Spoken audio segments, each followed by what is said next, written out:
Okay, we are live. I'm going to call this meeting of the Infrastructure Bond Engagement Steering Committee to order. And Kelly, you want to call the roll of city councilors? I do. So Member Gonzalez. Here. Member Hoy. Here. Member Stapleton. Here. Member Varney. Here. And Chair Bennett. Here. Thank you. Very good. Okay. I need a motion to approve minutes. I move approval of the minutes as presented. Any objection? Okay, minutes are approved. We'll go to public comment right away. Phil Carver. Thank you, Mr. Mayor and council members. Oh, wait a second. Oh, I keep doing it twice. Okay, now there, sorry. Thank you for the opportunity to comment. My name is Phil Carver. I represent 350 Salem, Oregon. And we sent in written comments, and I'll just try to briefly summarize them. I'd say the major summary is a quote from Albert Einstein, which is he said, after the invention of nuclear power, everything has changed except our way of thinking. And I think that's reflected in the initial priority list of the bond measure. There are only a couple of measures that I think are specifically contrary to meeting the climate action goals that the council has adopted, the emissions reduction goals. But there are several really, I think, glaring absences. And I'm going to focus on those. The two things that I think are really antithetical are the sports complex at Greer Field for $2.3 million and $9.2 million to pave the parking lots. I think gravel is a perfectly fine covering surface. I have it for my driveway, and it requires a little bit more maintenance, but it's porous and works pretty well. Excuse me. The things that we'd like to see are restriping of the road R&R projects for almost $5 million, bike paths at Winter and Cherry and Broadway, and that's a total of probably about $20 million, $22 million. More for sidewalks. We want the sidewalk network in the city to be absolutely complete 10 years from now. That is it's just unacceptable, the pace of sidewalk replacement and fixing. We definitely want to see the designs for the road upgrades, and we think that 2 lanes with turn lanes is appropriate and 4 lanes is inappropriate. We want bike paths in the parks. That's $4 million, and we want the Minto Brown paths for $1.5 million, and we support the branch libraries for $7.5 million. So that's a total of about $55 million of things that were not in the initial priority one. And initial priority one, of course, did not include Wallace, the Marine Drive next to Wallace Road, which we do not oppose if it's designed reasonably, but it may be not to be completely done together. But we do want other funds to be used for roads, particularly system development charges. And that's all the time I have time for. Thank you very much. Thank you, Phil. Any questions? Hey, Steve Anderson. Hey, Mayor, may I share my screen? Yes. Okay. Okay, are you seeing that? Yes. All right. Steve Anderson, West Salem Neighborhood Association Land Use Chair and Chair of the Friends of Marine Drive. What you're looking at here is the alignment from Marine Drive that runs from 5th Street out to River Bend. It shows the work that was done by staff as we worked through Kara Kaiser's motion and City Council approval to purchase right-of-way. There are 3 major areas that are not purchased to date. The recommendation of the Neighborhood Association is that we continue the alignment from 5th Street out to Marine Drive, as you see down here in the bottom, this section here, out to Herod here. We had a conversation in the Neighborhood Association. We are a little concerned that the $40+ million is a little too much to spend. All this property north here is not developed at this time and is available for SDC funds in the future. So we recommend that the bond committee look at the Fifth Street alignment, which Councilor Kara Kaiser proposed to council and city council approved, out through up to Harrod. This upper section here is already in.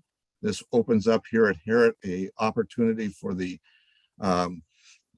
low affordable housing project for veterans, and allows this area to develop and then continue with the alongside Pike and pedestrian path.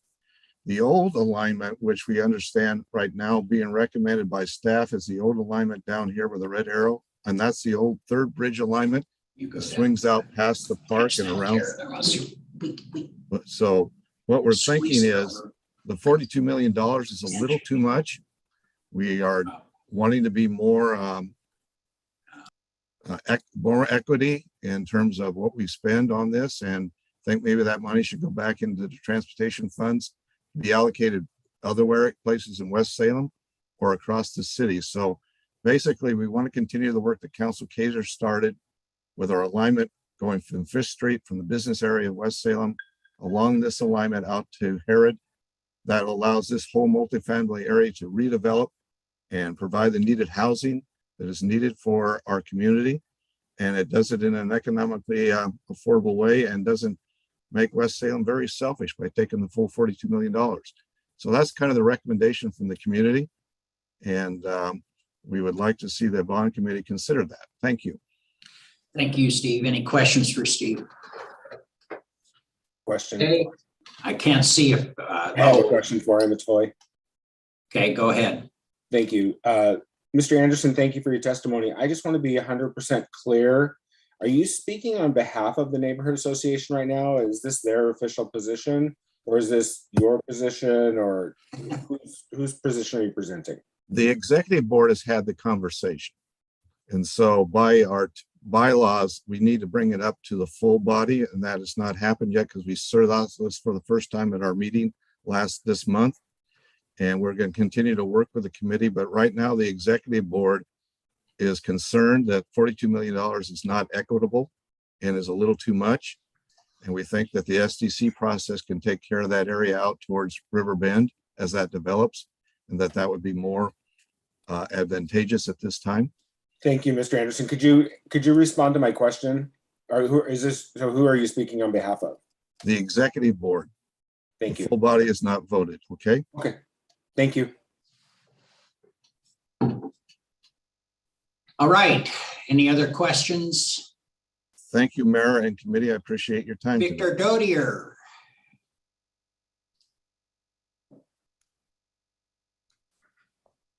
Good afternoon, Mayor Bennett, committee members.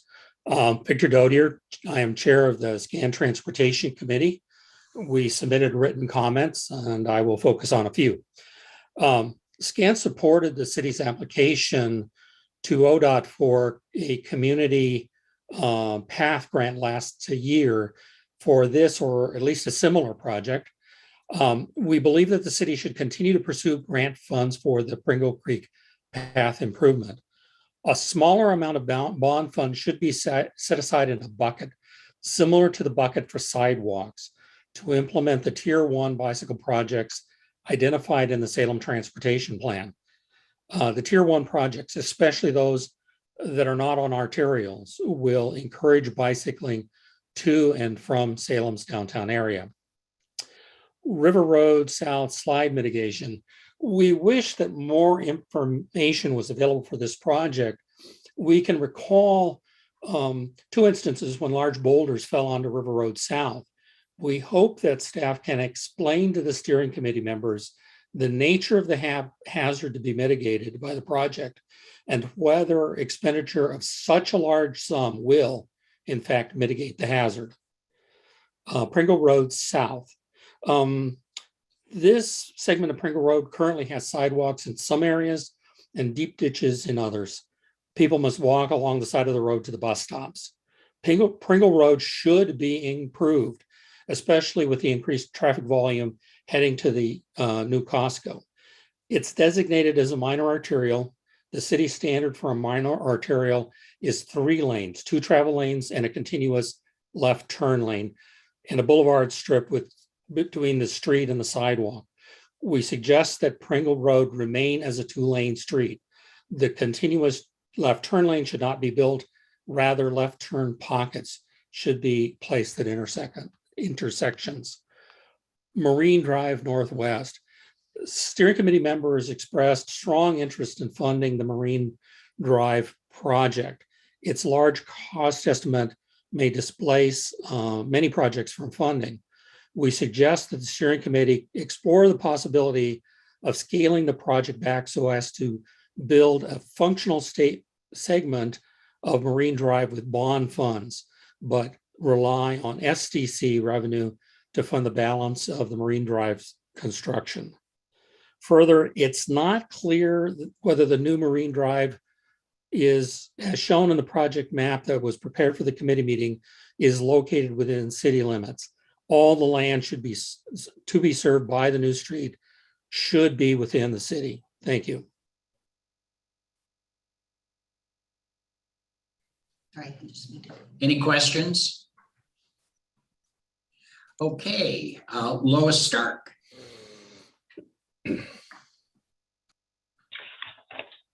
Thank you, Mayor Bennett, councilors and members of this committee. Thanks for all your time and effort for the city of Salem. I know it's sometimes a thankless job. It's very exciting that you're considering branch libraries in this proposal. Making our public library accessible to all parts of our community is very important for our community well-being. I applaud the efforts of this committee. I want to state again for the record that the City Council on March 8, 2021 approved the strategic plan for 2021 through 2026 that included passing a library strategic plan that will, quote, that will address opportunities to extend services to underserved areas, which may include additional branch libraries or other extension options, unquote. There is also mention of branch libraries in the Our Salem plan that will hopefully be approved soon. Just last week, the American Library Association released findings from a survey recently conducted that states, quote, voters across the political spectrum say public and school libraries play an important role in communities and schools. That was 89% of all voters and 95% of Democrats, 75% independents, and 87% Republicans. This shows there is bipartisan support for libraries. This also would support and could help pass this bond. Now here's my inspirational part. Libraries are an escape. They are a safe haven. They are one of the last places where you can go that is free. Libraries are a pillar of democracy. Let's imagine the possibilities. Great, thank you very much, Lois. Any questions for Lois? Okay, Jim Shepke.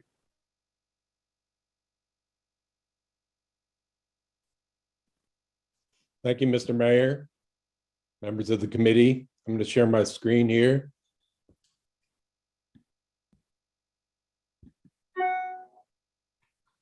Just to follow up on that excellent testimony from the chair of our Library Advisory Board, I wanted to show you a model of a branch of the library combined with affordable housing. And it's just up the road in Cornelius, Oregon. It opened in 2019. It has 13,500 square feet, which interestingly is about the same square footage as 2 branch libraries. It also has 35,000 square feet of low-income senior housing. That's 45 one-bedroom apartments. The total cost was $17 million, and the cost of the library was just $6 million, which shows you that if you co-locate a library with affordable housing, you can really bring down the cost of the library. So again, you think about 2 branches at $3 million apiece, that would be quite a good thing. The project developer was Bridge Housing, which is actually based in San Francisco. They've done over 100 affordable housing projects all up and down the West Coast. This library is open daily, 68 hours a week. and it's staffed by 10 FTE. And I want you to see the operating cost. It's under $1 million. So again, think about 2 branch libraries. The cost of that could be under $500,000 each. So it's not terribly expensive. And this library gets many, many volunteers from the senior housing. They come down and they volunteer at the library. So it's really a model project that we could emulate. And Bridge Housing is very interesting. I was at their website today and I saw this, that they're working with Amazon in communities that it says Amazon operates in. So that would qualify us, and they're doing transit-oriented development housing projects. So that's just something to think about. Thank you very much. Thank you, Jim. Any questions? All right, very good. I don't have anyone else signed up to testify. I will call your attention to the written testimony received. There's a couple of folks that submitted written testimony who did not provide verbal testimony. So I just suggest taking a look at those. Yeah, Chris. I do have a question for staff based on the testimony we received from 2 of the presenters, if I could. Yeah. I'm just curious about the possibility of SDCs for a portion of Marine Drive. Is that an option? Brian, is that part of your presentation you're going to give next? Would that include? Yes, I'll be talking about it briefly, but I did not get into SDCs. There definitely is a portion of SDCs that could contribute to the project, but the SDC revenue is pretty limited on a yearly basis. At best, we're seeing maybe 3 to 4 million a year of SDCs for transportation. And part of those funds are owed back to developers for the developers improvements. So it's not a huge funding source for transportation projects, but it is there to help supplement costs. Okay. Are you, Councilor's asking specifically about Marine Drive. What would be the possibilities of it making up any differences in costs of Marine Drive as described by Mr. Anderson?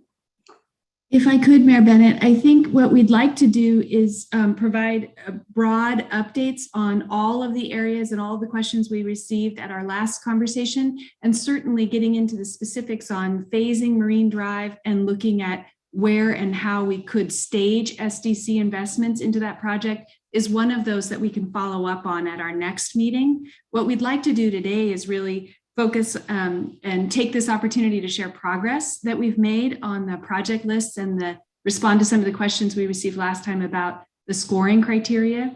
And then when we're through all the updates, entertain questions so that we can be prepared next time we meet. Okay, if you're not ready on that, then Brian, go ahead with what you're ready on. We actually have a different order, if that's okay with you. I was told Brian is up next. Courtney, maybe I'm misunderstanding. I'm sorry. What we'd like to do first is just sort of, because we have a new member as well, and we have folks in the community that may be watching, what we'd like to do first is take a quick moment to just remember where we are in the schedule and what we're driving towards in terms of having the ballot. Could I interrupt for just a minute, please? I just want to be clear that the first thing that we're going to talk about is the criteria for scoring the CIP equity and climate, or has another item been added before that? We just have a quick slide insert, and then Josh will be leading through, and then we'll go into the transportation and parks projects and the civic center update, some information technology, and that idea of pairing affordable housing and a branch library concept. So Josh is going to address the CIP and criteria, not Brian. At the beginning, just for a quick moment. Okay. Thank you so much.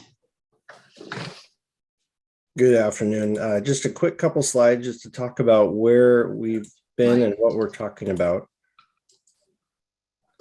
That happened. Just real quick, we're talking about a general obligation bond for capital infrastructure. The total amount that we have capacity for over the next 10 years is 300 million. So that's the cap that we're talking about. And that 300 million, if we stay within that 300 million, we can maintain what is the current tax levy rate of $1.20 per thousand of assessed property value. This should look familiar. This was the original pie that we talked about as far as the categories. We'll come back to this at the end of the conversation where we're currently at. But just to talk about broadly where we've been.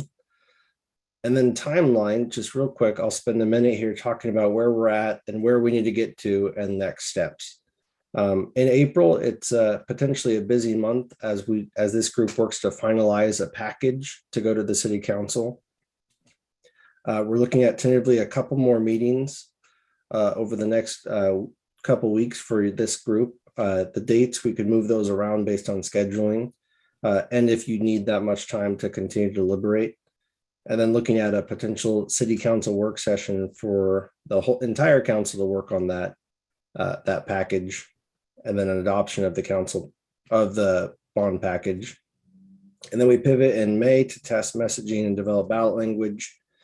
And then June, July, message bond package and polling. And then in August, city council would refer the measure to the ballot. And at that point, city staff, we step back. We have a restriction on political campaigns.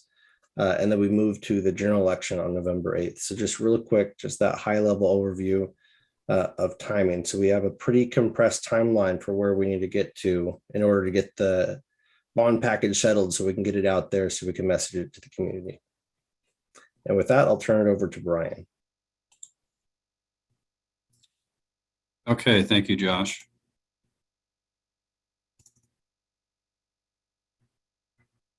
I've got a short presentation here to go through our parks. First, I'm going to start with our parks project criteria and scoring. And when I get finished with that, we'll go into the transportation side. Can everyone see the presentation? All right, perfect.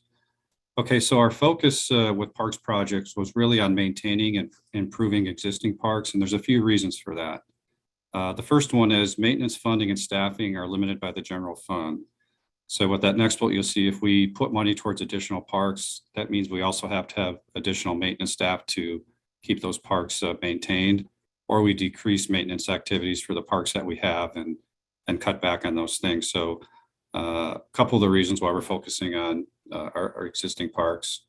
The other thing we looked at is by enhancing some of our existing parks, we can increase revenue opportunities. So by adding shelters, by adding or improving some of our sports fields, we can actually increase our revenue stream, which would be a good thing. And then the last bullet was when it comes to new parks, we can use SDCs on new parks, and they do not typically have the demand that say transportation SDCs do on reimbursements to developers. So our parks SDCs are a little bit more readily available for use on new facilities. So when we look at the project's criteria and the scoring again, we put it into need categories. And when we're looking at our existing parks, we see needs for our athletic court improvements. Our parking lots are having some issues, so we put some funds towards that area. We've got trail and path improvements. And so there's a bucket there of $4 million, which we think would take care of about 25% of our existing asphalt and concrete systems.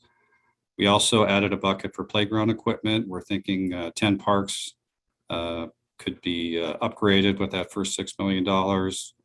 We also looked at restrooms, and that is actually replacing some restrooms and adding new restrooms. Some sports field renovations. So those are larger sports field types versus the athletic courts, which are more the sports court type things where you have a playing surface that can be used for multiple types of sporting events. Then we also had a category for dog improvements.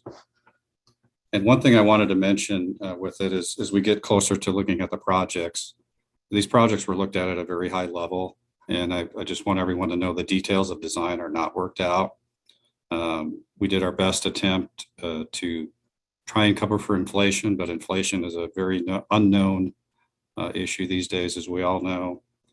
And by scoping more broadly with projects, it actually allows us to have more flexibility for when we start design and go through processes later.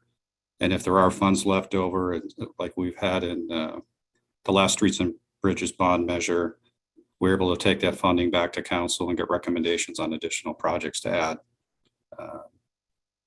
into the bond program. So as we start talking more specifics on projects, we looked at a few different things. And when we passed the spreadsheets out at the last meeting, there were a lot of categories that I think generated a lot of questions. And so we're hoping that we can answer some of those questions here with how things were scored. So one of the columns was the CIP scoring. And when we look at CIP scoring, these are the different categories we looked at. We looked at the criticality and condition of the facilities, what's the risk of failure on those. We looked at tourism development, how these projects can actually help us increase tourism dollars. We looked at safety and regulatory mandates.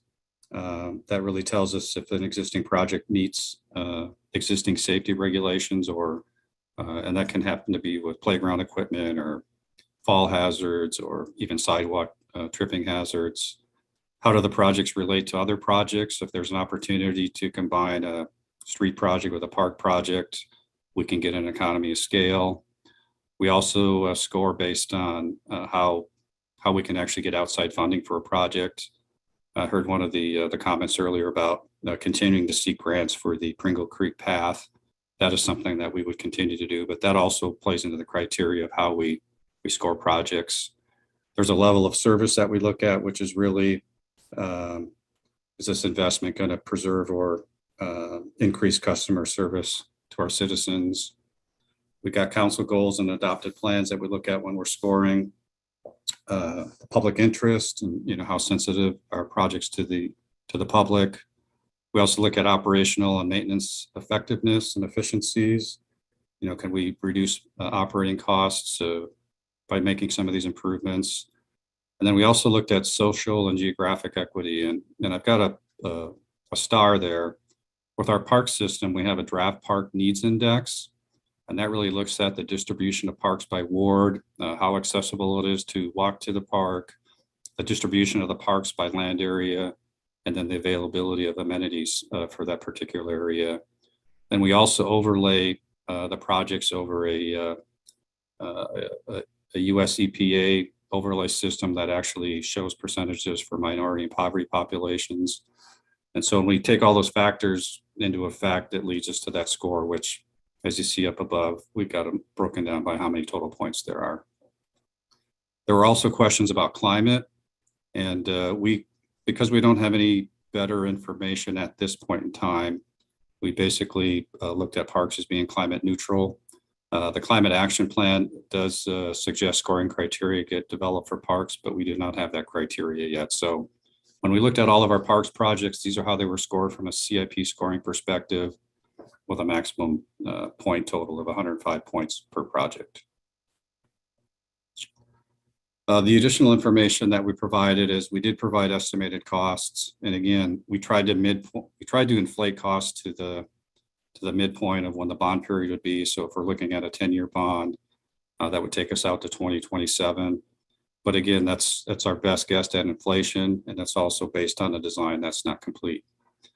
We also check boxes whether the parks actually affected or improved ADA, they took care of safety issues, whether they could generate revenue, whether they met master plan criteria, and if they would maintain existing infrastructure. So many of these things were factored into that CIP score that you saw. These were just extra columns we added to the spreadsheet so you could easily look at a project and see, yeah, is it checking the box on these areas? And so I'm going to stop sharing there. Josh is. Ryan? Yes. One question, when are the detailed designs worked out? How does that work on that 10-year timeline? So, sure, I can answer that for you, Mayor. So there's a couple criteria that we have to look at. One is how much available funding will be in place. And so, Josh would share that we can't borrow $300 million on day one. It's got to be spread out through the 10-year period. So part of it is based on a factor of timing of the funding availability. And then the other part is how much staff do we have in place to actually start the design and actually construct these projects. So if this bond measure would get approved, similar to what we've done in previous bond measures, we'd lay out a schedule of how we can fit these projects in and meet the staffing requirements, also meet the funding requirements. And So some projects, for example, a street project where we have to acquire a lot of right of way and get a lot of permits to do a widening, takes a long period of time. A project like that could take 3 to 4 years to do by the time you start design. So we would look at all those things, and we have not put an order yet on which ones would go first, but that's generally how we would look at it. Okay. Josh, do you want to share the Parks project list? I just said Virginia had a. Okay. I'm sorry. No, you're fine. I was a late hand raiser.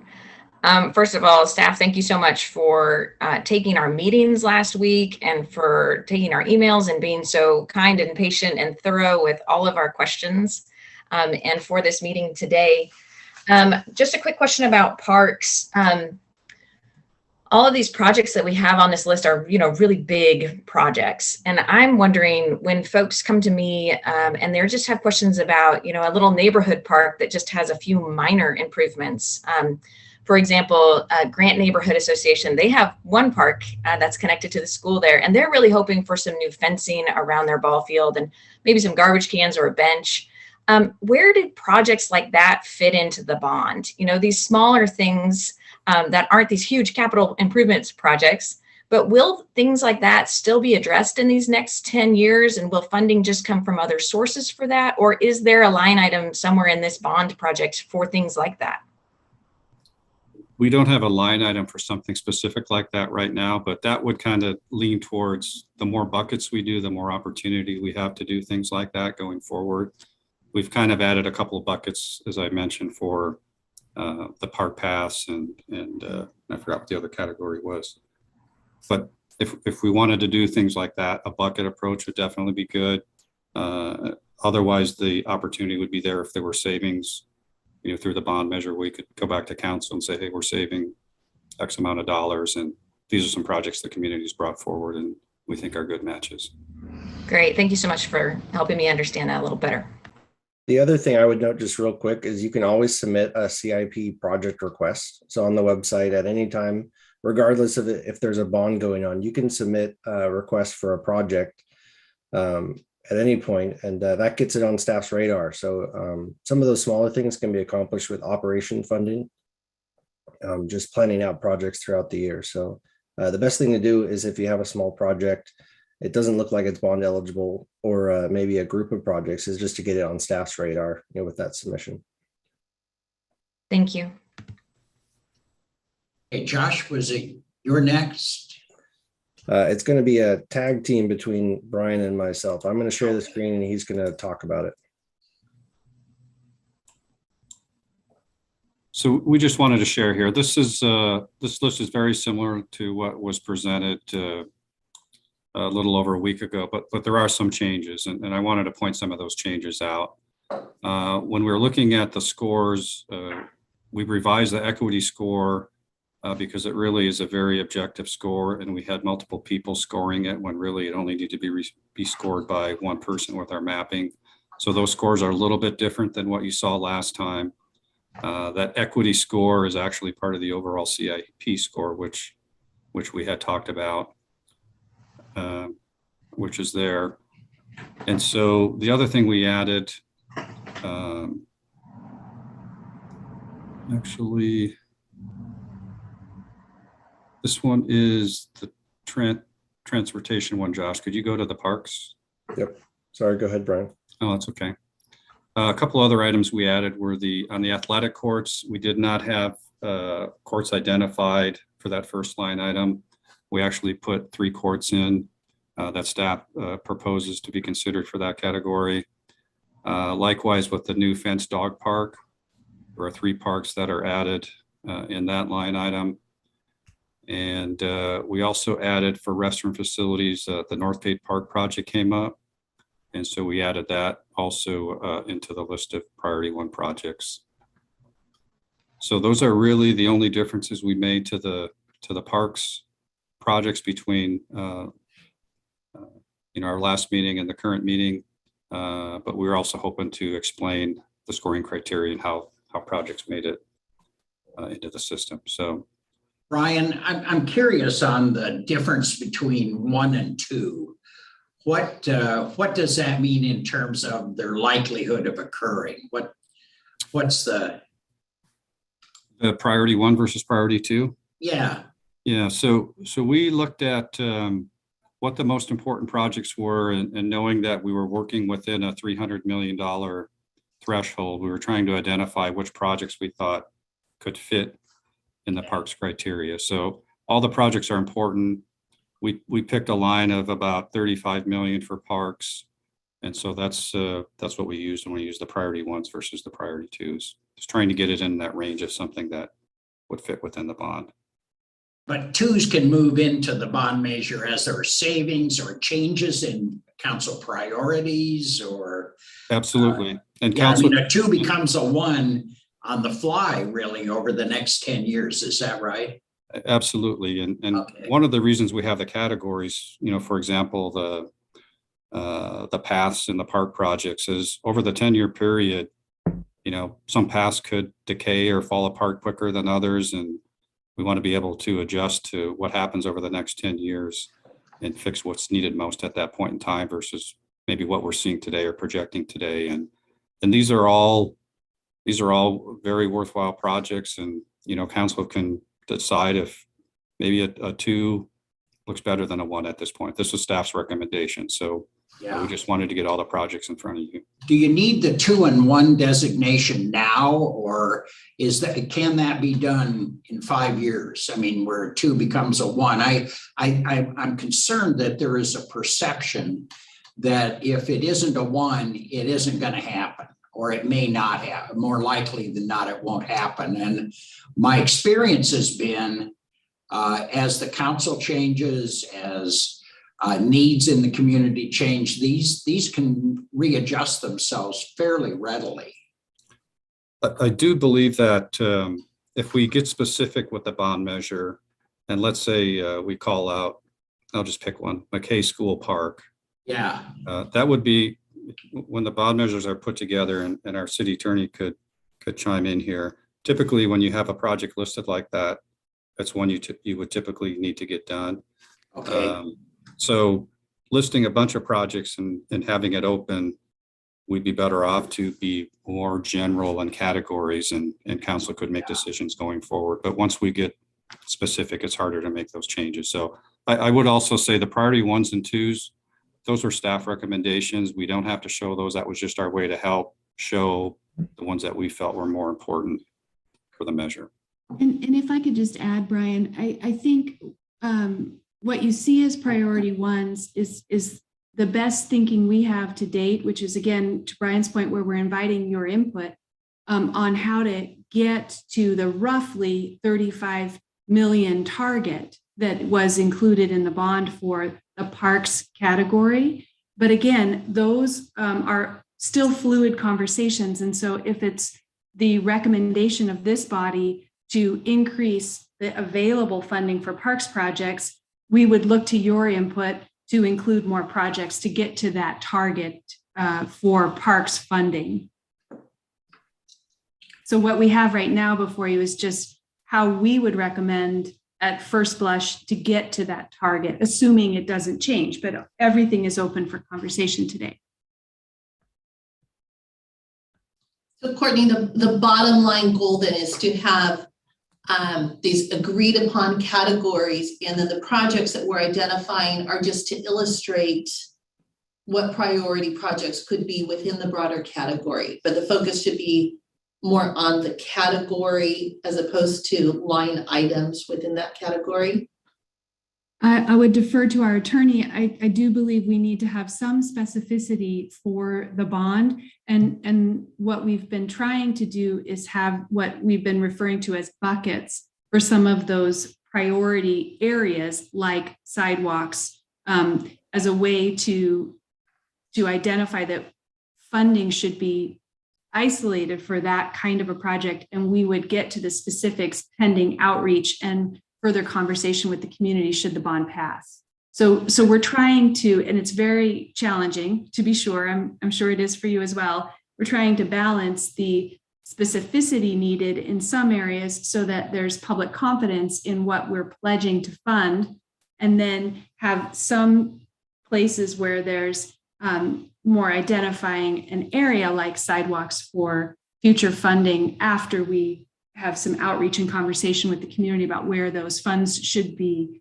expended, and then have some accountability after the bond is passed about how those are funded. Chris? Thank you, Mr. Mayor. I guess just in terms of my feedback, I would prioritize some of the things that I see down in category 2 over some of the things I see in category 1, such as when we rehab sport surfaces and things, especially over here in East Salem, though, compared to say a parking lot at Cascades Gateway. Cascades Gateway is functional with or without that improvement. I understand the reasons that we would want to improve the parking lot. I get that. I'm not saying that it's not important. I'm just saying that if you have a court that's not functional, then that space just isn't usable. Whereas it still is usable. Maybe you got some more potholes or whatever with the parking lot that needs improvement.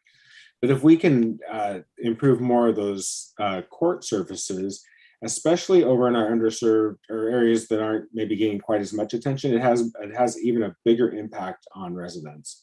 And I was looking at, if you could go back to that list and maybe just scroll down just a little bit to the top of the priority 2s. So for instance, like the multi-use athletic court replacement at Northgate and Englewood, those have really big implications for just the usability of that space. Whereas we're still going to be able to use Cascades Gateway, even if there's potholes in the parking lot. That's my thinking. So I would put something like athletic courts at Northgate and Englewood up, and I would move down that parking lot. That's just my way of looking at it. Yeah. Yeah.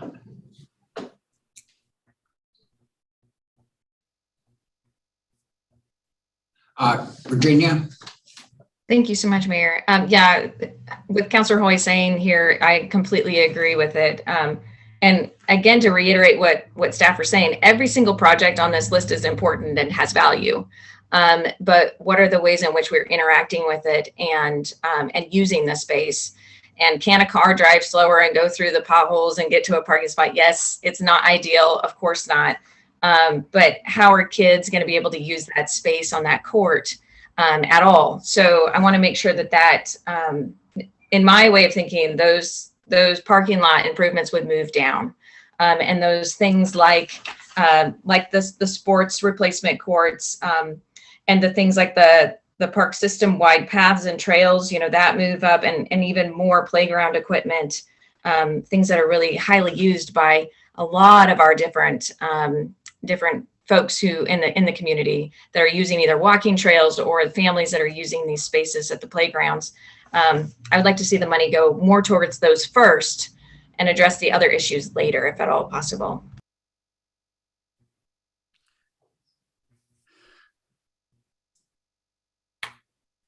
All right, Brian, did you have anything further? I don't, Mayor. Well, not on parks. I was going to go through the transportation projects Yeah, next. why don't you go ahead? Okay. So Josh, if I can just pull up the criteria first before we look at the projects.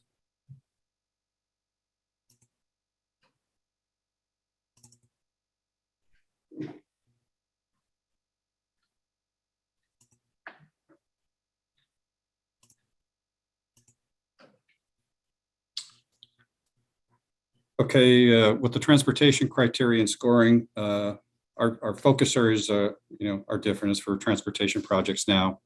But these are the main categories we're trying to cover with the projects you'll see on the list. The first one is improving pedestrian bicycle facilities.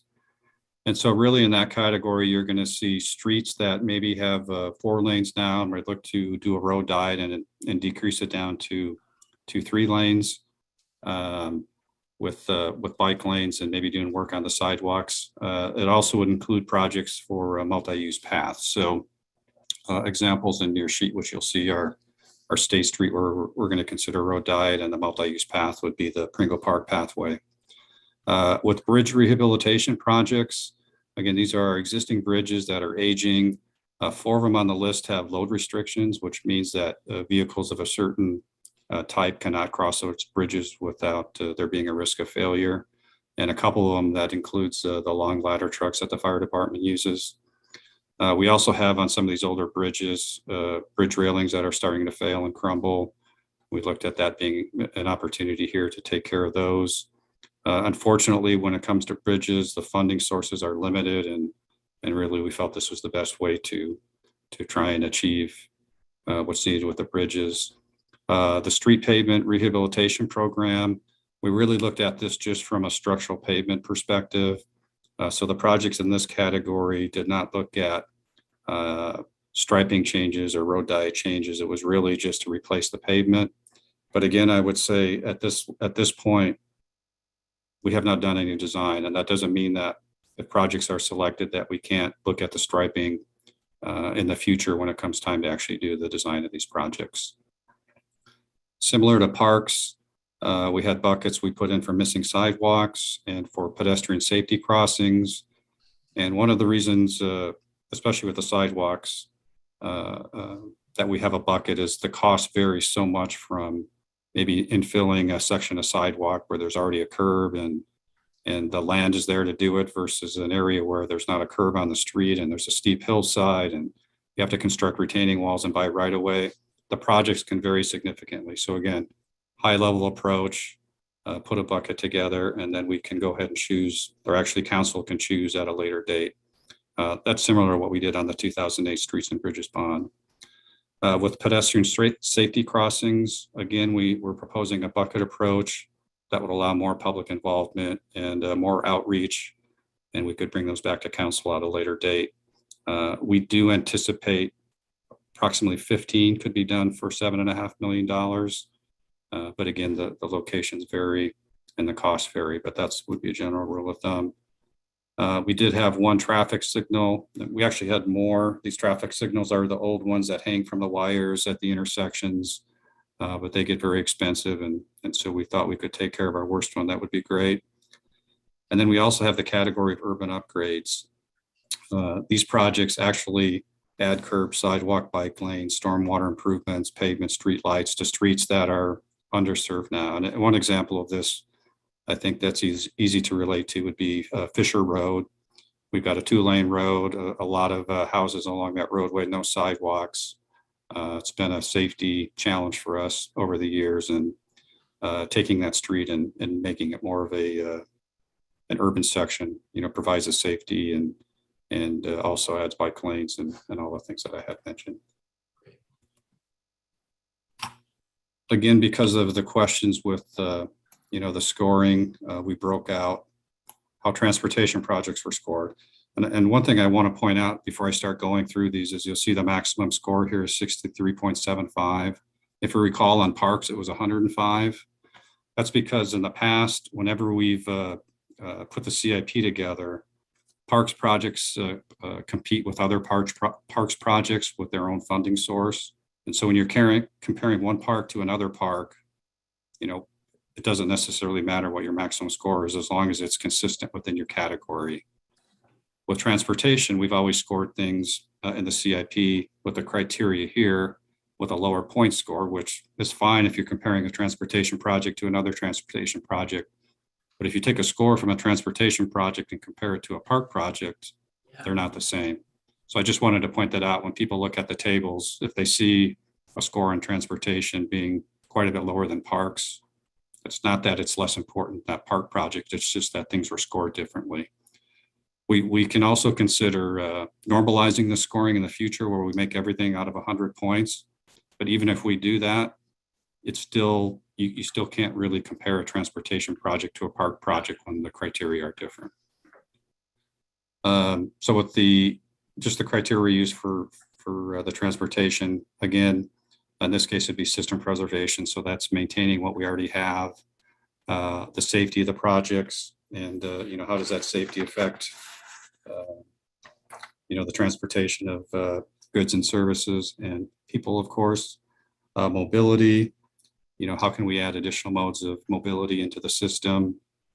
What economic impact does it have on the city? How does it access regional employment centers and jobs?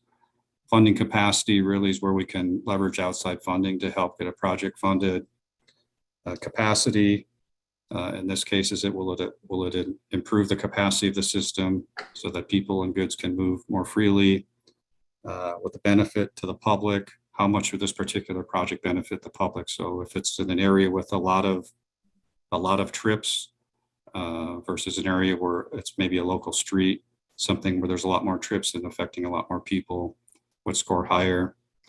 And then we also have the social and geographic equity line in this scoring as well. We score this one a little bit differently. The SCATS, our metropolitan planning organization locally, has 8 different tables of criteria where they look at minority populations, poverty populations, disabled, limited English, age, households with no vehicles. We overlay that map on the project that we're scoring, and then we score it against all those categories and come up with a score for the social and geographic equity.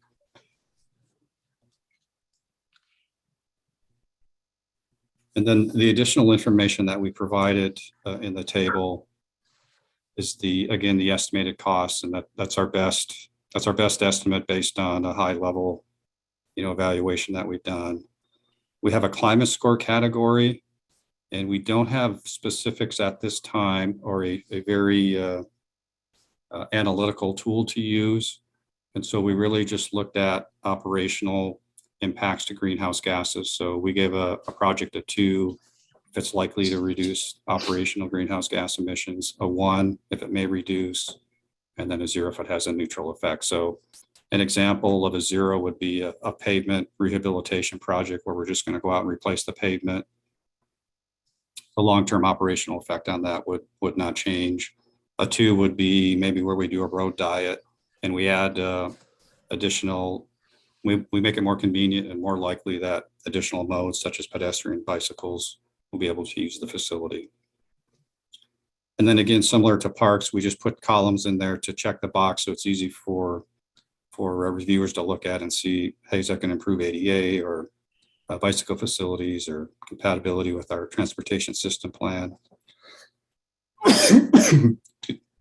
Excuse me. Sidewalks, are we adding street trees? Is it again maintaining existing facilities? Is it a transit priority? And is it located within a half mile of a school? So those are just categories to help you see what we're looking at. And that's the end of the criteria. Josh, if you want to pull up the list. Great. Chris. Yeah, before we go to the list, Brian, sorry. There's a fly in my house and it's chaos. Before we go to the list, could you clarify like where just sidewalk repair is in those categories? Was that under improvement at the first line? Or could you just make sure that I understand where that is? Sure, that's a great question. We do not have a specific category for sidewalk repair. So we have city resources that are spending about $1.5 million a year out doing sidewalk repairs. What we had shown here was just filling in missing sidewalks, but that doesn't mean that you couldn't change it and add repairs as well. That's just how we categorized it. In my strong opinion, we need a category for sidewalk repair in this bond. Yeah. That million and a half is a 40-year plan to, I mean, it's just exactly. We really need to talk about that one and maybe have you guys take another look at that one, if you could, to kind of get us onto what we find without a robust repair plan. The public is very, very frustrated that they can't get sidewalks repaired. I want to check with you your indication on the transportation system plan, the way this works with the transportation system plan. We're going to be redoing, or the city's going to be redoing the transportation system plan as part of our Salem. Will that then incorporate those new, is that one of those sort of flexible areas as the council and the community change the transportation system plan that will have an impact on the spending strategy or priorities? I would I probably have to defer somewhat to the city attorney. I think the looser buckets serve better towards those changes. I would also expect, well, I'm not sure about that. If council wanted to change direction on a project and do something different, I'm not sure, Dan, if that would go against the bond criteria or not. Mr. Mayor, Dan Atchison, City Attorney. Going back to the sidewalk question for a minute, we need to ensure that, we're talking about substantial rebuilding of sidewalks, not a panel replacement or something like that, which is probably not bond eligible, but we can, check with bond counsel on that. As far as change in projects, it depends a lot on how the project is described in the bond. We don't need high level of specificity as far as what X project will be, but we need the general terms of what it is. And then it really depends on how we'd want to change it and whether it would be consistent with the bond language and what the voters approved. So how, sort of to understand then how we put this together, less specificity gives us more flexibility in terms of future integration with changing plans. How do these pieces work together? So I think for a specific project, you want to talk about elements of that project. Are we talking, just roadway? Are we talking the whole street system element? And what is the scope of that project physically, as opposed to, are we only going to do X part of this project? Okay, Virginia. Thank you so much, Mayor.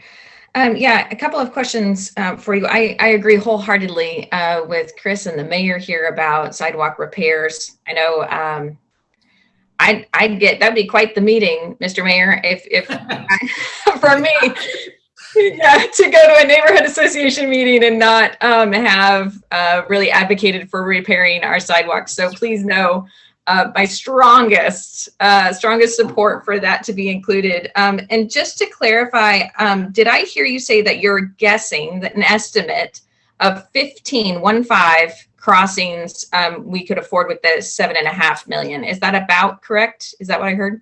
Yes, that's correct. Okay, thank you.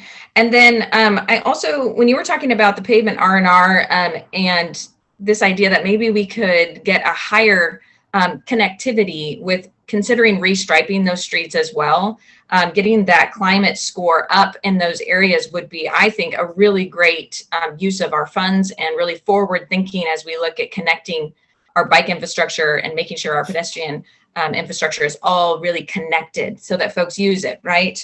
And then I had a question for you.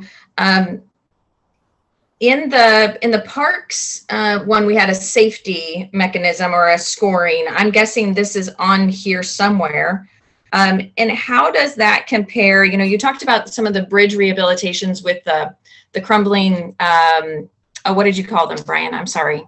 Oh, the handrails. Thank you. Yeah, the barrier sites. Yes, thank you. So how would that scoring compare with, say, the sidewalk repair, right? Where there's a tripping hazard versus a hand guard, right? I'm trying to understand if those two things, how I am going to weigh those two important projects against each other and what gets funded first, I guess and maybe that's not a question. Maybe that's just me voicing what's happening in my brain. Yeah, I don't have that detail, Counselor, but we could certainly provide more information on that at the next meeting if needed. Sure, or just a quick email to me, or maybe just a phone call is fine too. Okay. Yeah, I mean, a tripping hazard really can affect a lot of people, all the time. The bridge rail is less likely to be an everyday occurrence. It's there if a vehicle crashed into it and it failed, you'd lose that protection for someone crashing into it. And we have one of the bridges we listed, the Liberty Street Bridge, has got the pedestrian walk that goes underneath it between Salmon Run and City Hall. If you go up on Liberty Street and look at that rail and how the sidewalk is peeling off, it would be a hazard also to people walking underneath the bridge. Yeah, Thank you. And it just goes to show you how much each of these line items really affect everybody, right? From folks who are driving, to folks who are walking, folks who are choosing to bike. So thank you for that clarification. Sure. Okay, anything else on this portion? Is there more, Brian? Is there another section? We were just going to go ahead and jump into the project list next. Great, okay. Go ahead. Yeah, there you go. Okay. So there were a few things here that changed, again, similar to with parks. One of them was the equity score and just making sure we were consistent. That was a very objective criteria, I'm sorry, based on the maps and the overlays that we have from SCATS. Outside of that, the only other change we made was adding Marine Drive. And so we moved Marine Drive up to priority 1 based on your direction at the last meeting. That does push us up to about $197 million. We did hear the comment earlier from Mr. Anderson about doing different stretches of Marine Drive. We do have a lot of that broken out in segments. And right now that 47 million includes the full cost from Riverbend Road all the way down to Glen Creek Road.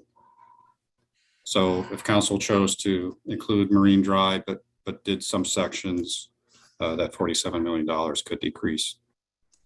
Brian, is the $47 million reflective of a build out strategy for Marine Drive?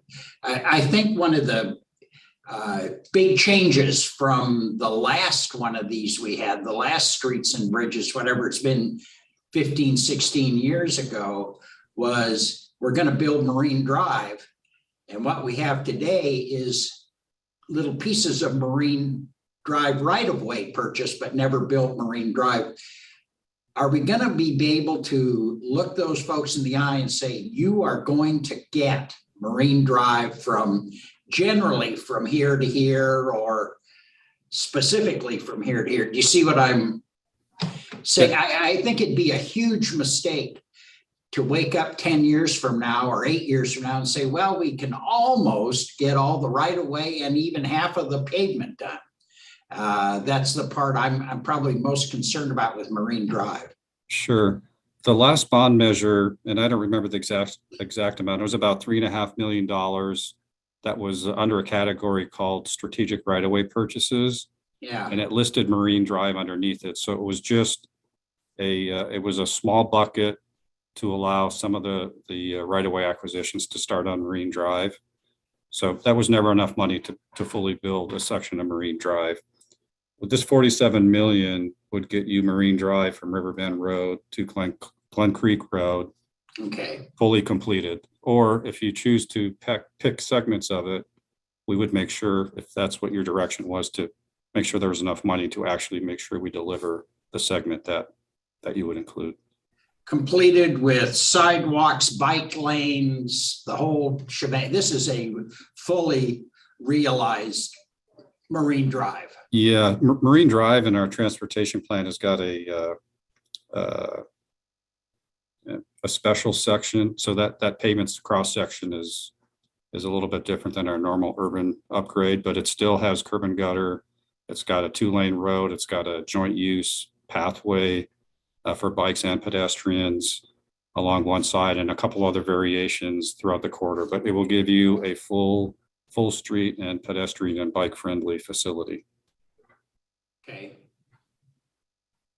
Well, I'm hoping, I'm going to continue to recommend that we keep that above the line, that be one of our priority projects for transportation, that continues to be, I just don't know how we go out to the West Salem community without that project and ask them to vote for this thing. Virginia? Yes, thank you, Mayor. Yeah, Brian, could you talk a little bit about Steve Anderson's comments about the alignment or about how you would phase this?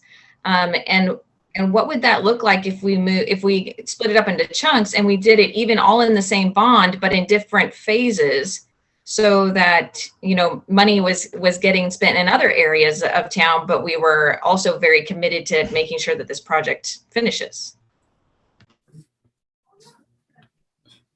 The most cost-effective way to do it would be to do it as one large project. There's an economy of scale just to build it all at once versus splitting it into phases. Unless maybe the right of way was really hard to acquire in some sections and it was going to take longer, and let's say it took an extra year or 2 or 3 when you could actually have another section built sooner, and you would get that section built sooner at a lower cost because inflation hadn't kicked in yet. It's hard to know at this point in time. But I would say generally whenever you do a project, there's an economy of scale just by doing the whole thing, and you get better pricing. But the 47 million, I guess, in our 2027 dollars, as we figured, if you choose to just do some segments with this bond and not the whole thing, and you want to do those other segments 15 years from now, they will, generally speaking, they'll be more expensive at that time than they would be with the bond measure here. Great, thank you. Yes, I do understand that. Could you address the issue of the alignment, though, that Steve brought up? So I don't recall his specific question. He did mention going from Herritt Drive to Fifth Avenue, which would give you probably a little over half, and it would connect the south with Herritt Drive, which is about 2/3 of the way from Glen Creek up to up to Riverbend Road. So that is a segment that could be done. There are some right-of-way challenges and some challenges with connecting to Fifth Street, just because it's a narrower road with parking and somewhat through a portion of the neighborhood. But that is also, it's a possibility that can be done. It's just, what direction you want to go with it. Yeah, it's a tough one. Thank you so much for talking me through it. Sure. Councilor Hoy? Thank you, Mr. Mayor, and thanks, Brian. Mr. Anderson also raised the issue of part of it being outside the city limits. I know we've addressed that in the past. I know there is a little segment, if I recall correctly, that is outside, but that's not an impediment to this project, is it? We don't see it being an impediment. There are sections that are outside the city limits, and I believe even outside the UGB. So we'd have to go through the processes to make those changes to ultimately get the whole thing built at some point. And Councilor, you may recall that we've already purchased some right of way that is outside the city limits that we will be bringing in and be developing the non-right of way portion for housing. Thank you. Mickey, do you have any thoughts on this you want to share? Do you have anything you want to share on this one? Thank you. I don't mean to put you on the spot. If you do, great. If you don't, no problem. I just wondered if you did. Boy, I'm taking in a lot of information. A lot of this is relatively new to me. I'd like more information on really kind of the background behind some of the projects. When it comes to things like parks and SDCs, I don't know what's on the SDC list for parks. I mean, how it coordinates with projects that are listed here, or if there is any coordination. So I do have some kind of questions floating around, but not specifics, if that makes sense.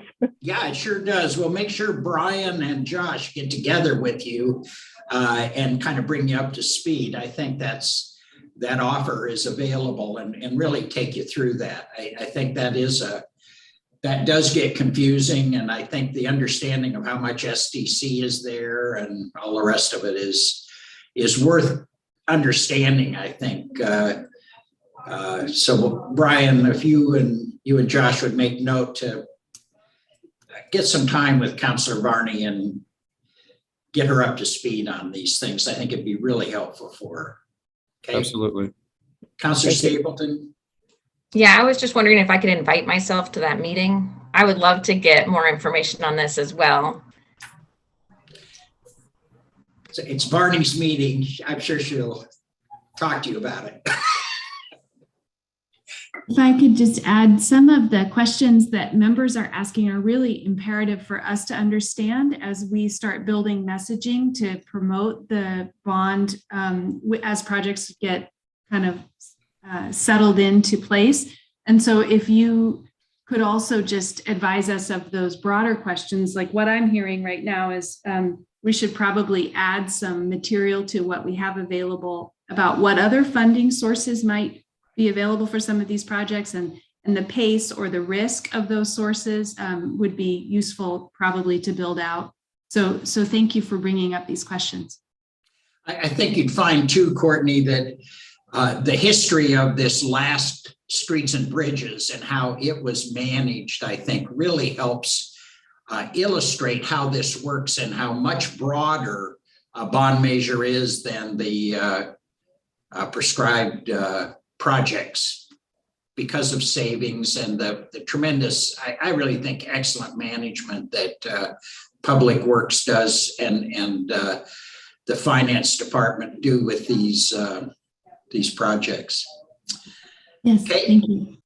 Yes, Virginia.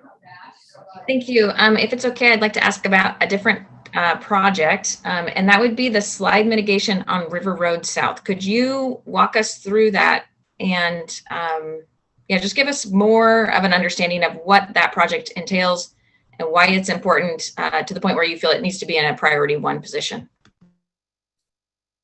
Sure, absolutely. So the River Road slide, I think everyone's, or at least most people are aware. If not, there's a section. Actually, there's 2 sections on South River Road between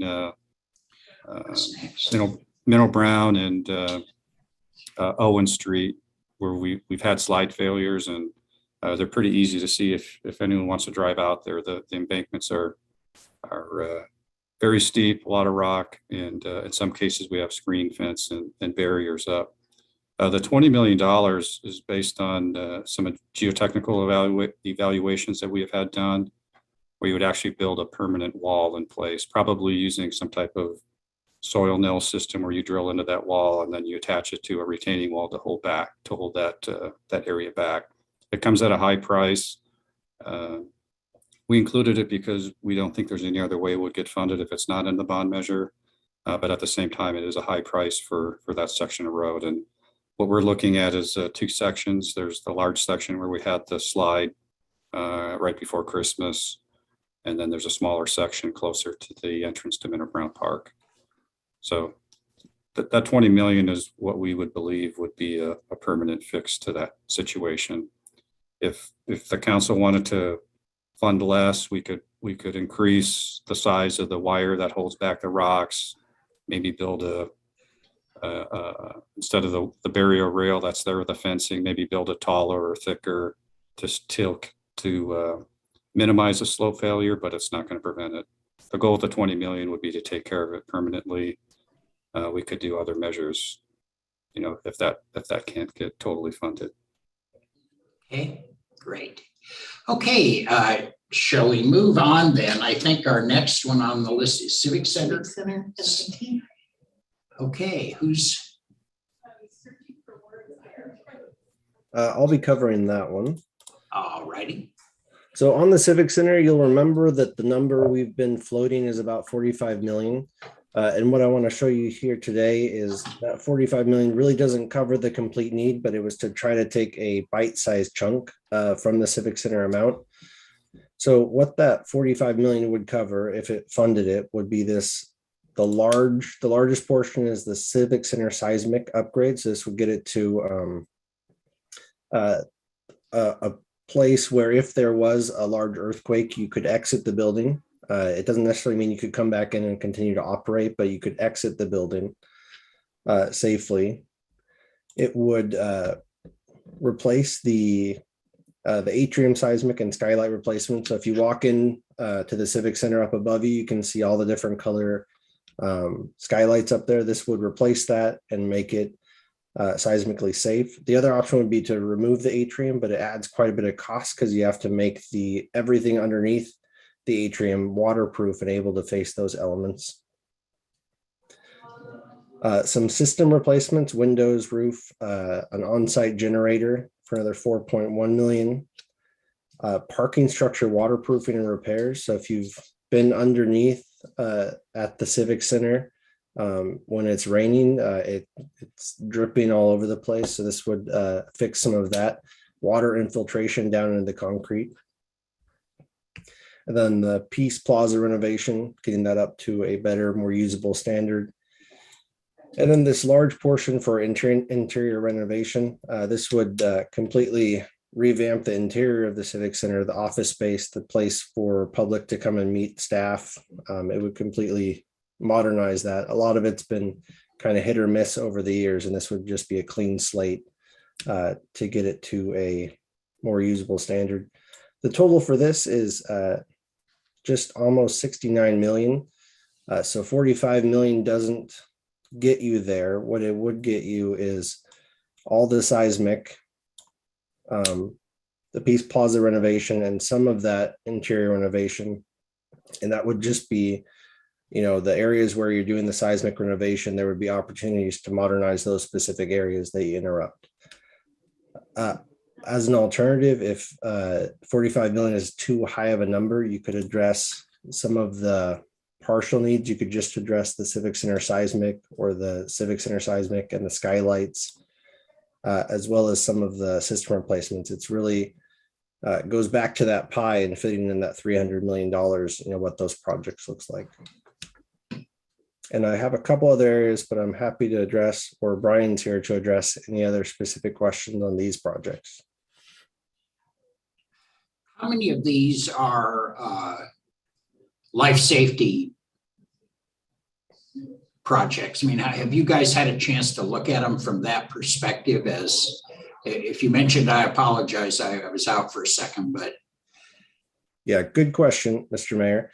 The first two items, the Civic Center seismic and the atrium seismic, those would allow people to exit the building safely if there was an earthquake. Right now, that isn't the case. What standard are we bringing it up to if we do seismic work? Are we doing a immediate reoccupancy? Are we doing, we survive if we get out of here kind of thing? I mean, which is the, there are so many different standards for the level of work you're doing. And yeah, great question. So you'd be able to exit the building and evacuate safely, but you wouldn't be able to immediately reoccupy the building. That's my understanding of what this seismic upgrade would buy.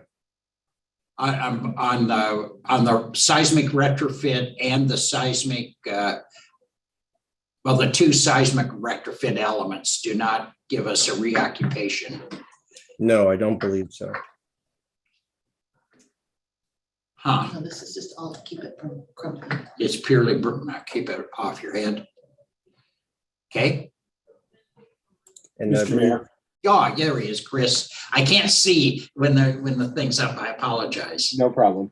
I think that that's always when we're doing seismic upgrades. I know that was the case with the library.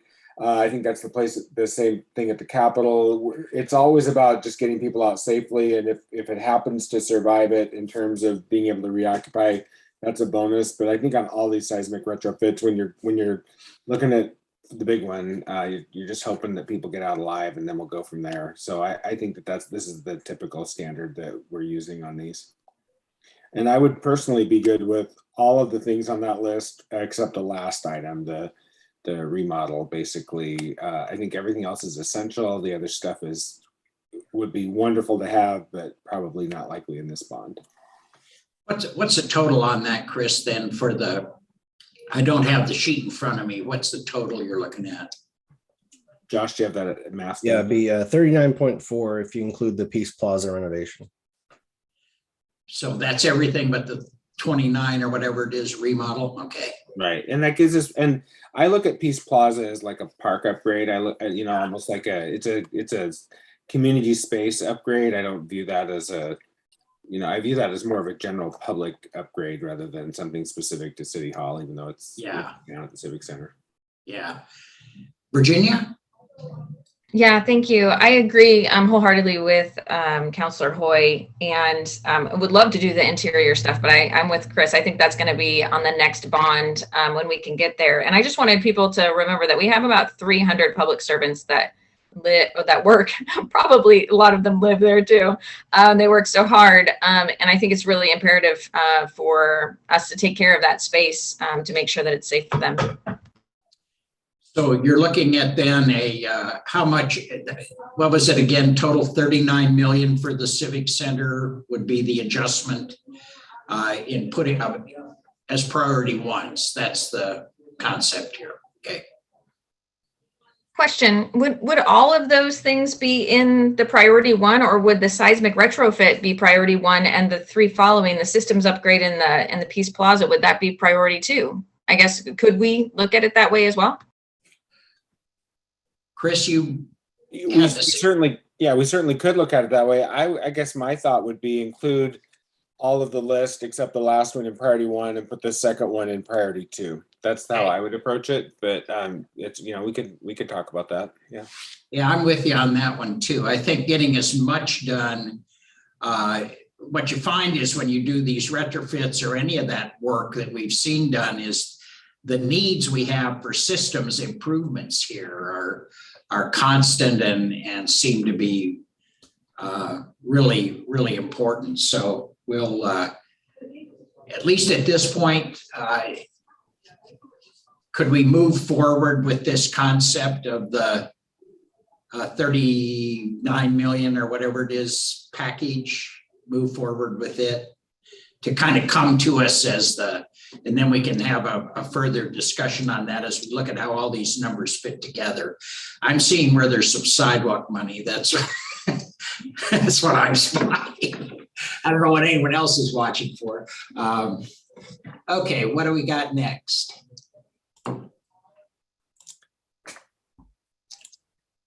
What's next? Mr. Mayor, Yeah. I'm going to talk about the information technology, the technology projects. And I'm going to go over them at a high level, and Enterprise Services Director Christian Namburi is here if there's more detailed questions. Okay. So I think this is the first time the group has seen this list. We've talked about it kind of abstractly. This first item, the system replacement, cybersecurity, it's really replacing the backbone of the city operation, the enterprise resource planning, payroll, HR, finance, all our accounts payable, accounts receivable. We're looking at adding a customer relationship management portion, which would be our interaction with the public as a payment portal and other needs. It's about 24 years old, correct, Krishna? Sorry, I had to unmute. Yes, it is 24 years old. Okay, 24-year-olds. The current estimate is about $10 million to replace that. It could be a little bit more, but that's a current estimate. And it really depends on that 10-year horizon when that project is included. Is this a hardware software package you're showing us here? I mean, what's this look like? Mayor Bennett, this is the application that we are just looking at the both the hardware and software that serves that. Okay, thank you. The next item is really focused on resiliency. It's an offsite redundant data center. So currently all the data is contained here in Salem. So this would be an offsite data center as a backup. If something happened here, there would be a way to restore that data quickly and continue operations. Redundant fiber. So currently in Salem, and I'm going to defer to Director Namburi to explain this one. Yeah. So right now for the city network, we do have a fiber from one location to another location. But in case if something happens to that because of an earthquake or something else, we do want to create like another loop. So we are calling that a redundant fiber just for the operations to be up and running. And this last item is an efficiency measure for an advanced Active Directory administration. And currently the portion of the pie that is generally we're looking at technology is 15 million. So that would be these first two projects. So the ERP replacement and then that offsite redundant data center for approximately 15 million. Okay.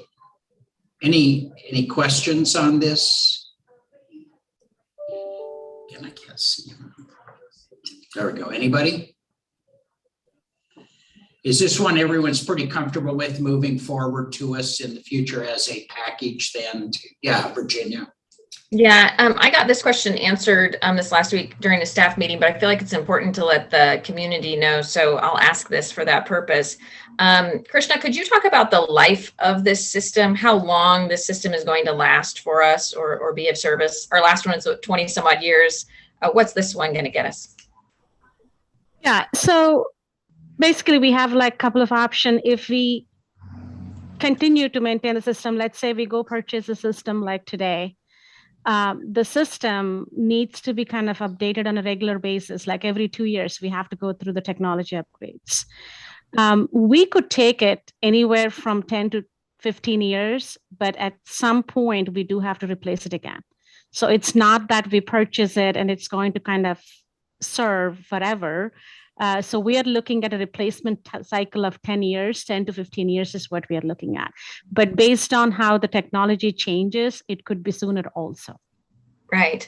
And this really is, the reason why this is here is because we now have this as our infrastructure in the city, right? Like technology now is an invisible network that connects us all, and it still functions just like the things that we can see, touch, feel, and handle. And without this, we really would be in a place where we're hurting pretty bad. Yeah, and I can kind of quickly give a couple of minutes of update of what I said to you, Councilor Stapleton, if that's okay. So basically where we are at is IT is one of the critical infrastructure the city operation relies on. And at some point, we do have to kind of replace all the systems. These are not like a one-time purchase and you're done with it. We have to like every either 5 years, 10 years, or 15 years, we have to kind of continue to replace them or upgrade them. But the replacement has to be done at some point. So, the infrastructure is going to age and it will become obsolete. And I just wanted to kind of quickly talk about the impact of the aging IT infrastructure is a lot of times maintenance is not possible. We don't have an option to maintain it anymore. We do have to replace it, or it is, it's difficult to keep up with the technology changes. Because of the technology changes, we do have to kind of replace them. The other piece that I think this is where the cybersecurity comes in. Sometimes we don't have an option to maintain the system to keep up with the cybersecurity, or it's extremely difficult and challenging to keep up with the cybersecurity needs of the system. So that is another reason why it's important that we have that constant system replacement happening with the changing technology. Thank you, Krishna. Mayor, are you thinking that like the first two, the 15 million would be priority one, and then the other two would fall in a different priority? Is that kind of how we're looking at this?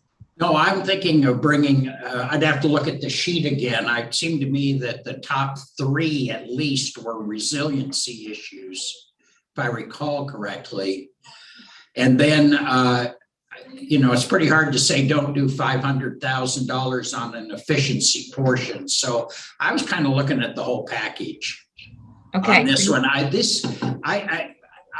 been on budget committee for so many years that I have watched us move through a range of cyber related issues and spend millions of dollars on old trying to continue to upgrade, particularly the Oracle portion of this years ago. And this just makes me very comfortable that we would have a nice, clean place to start and move forward for a minimum of at least inside the next 10 years, potentially because of the creative IT department we have and their ability to do some really interesting programming of their own inside these platforms to kind of have a protracted life on this. I'm real comfortable with this myself, but it's one of the harder ones to explain, although I think most people anymore have enough experience that as they can't have 5G, they suddenly discover I got to go buy a new iPhone, whether I like it or not, if I want to keep my phone system. It's that kind of stuff. I think there's enough understanding going on out there. So if that makes sense to you, I'd really like to go ahead with the whole project personally. I think it really gives us it gives the council and the staff a kind of a base to move from.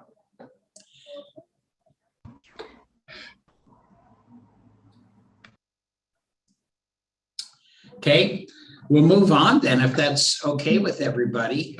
I had a question. Oh, I'm sorry. Thank you, Mickey. Again, I can't see you while they have this stuff up. There we go.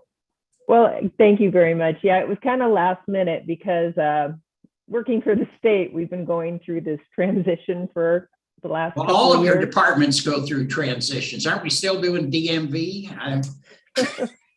Yeah, so my question is on the system replacement. You mentioned, it'd be great to have it last for 10 years. And I realize we have a great IT department. So will this system be adaptable? Will our IT department be able to make changes to it through time, or is it going to be pretty static?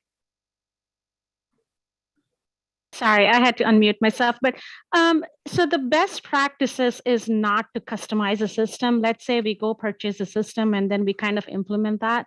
The best practices in the IT world, especially for the government agencies, is not to customize it, because the moment we customize, the upgrades become costly and the replacement becomes very expensive. So our goal is to kind of find a product that we can actually just implement it for the city of Salem.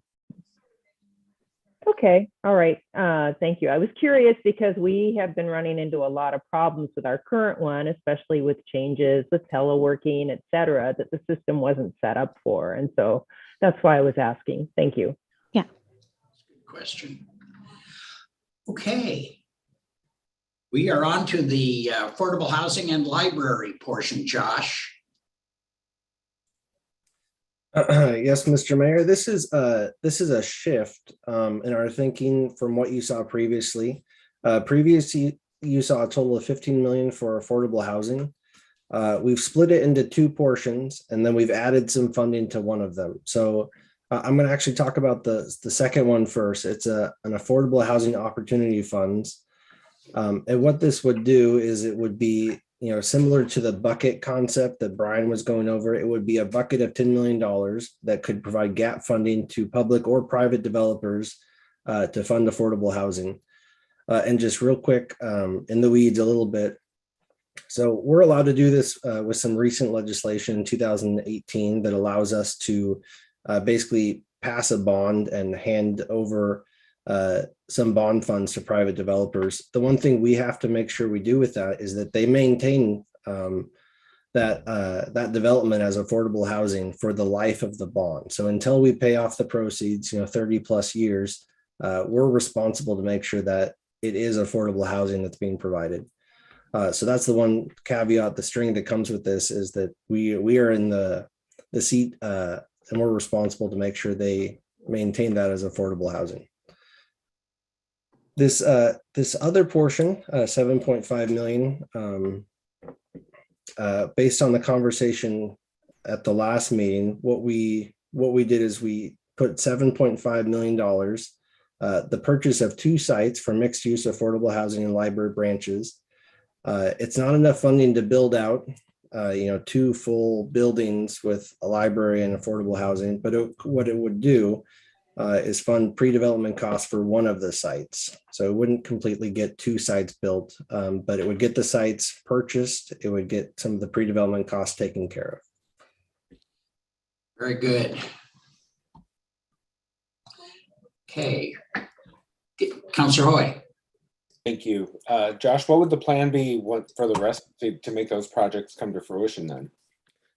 So similar, some of the gap funding could be used, but we would hope to have some kind of public-private partnership for the affordable housing piece. Affordable housing, it comes with revenue, right? You do actually get money for those units, so it is marketable. So it would be a public-private partnership, ideally. Thank you. Councilor Stapleton? Thank you.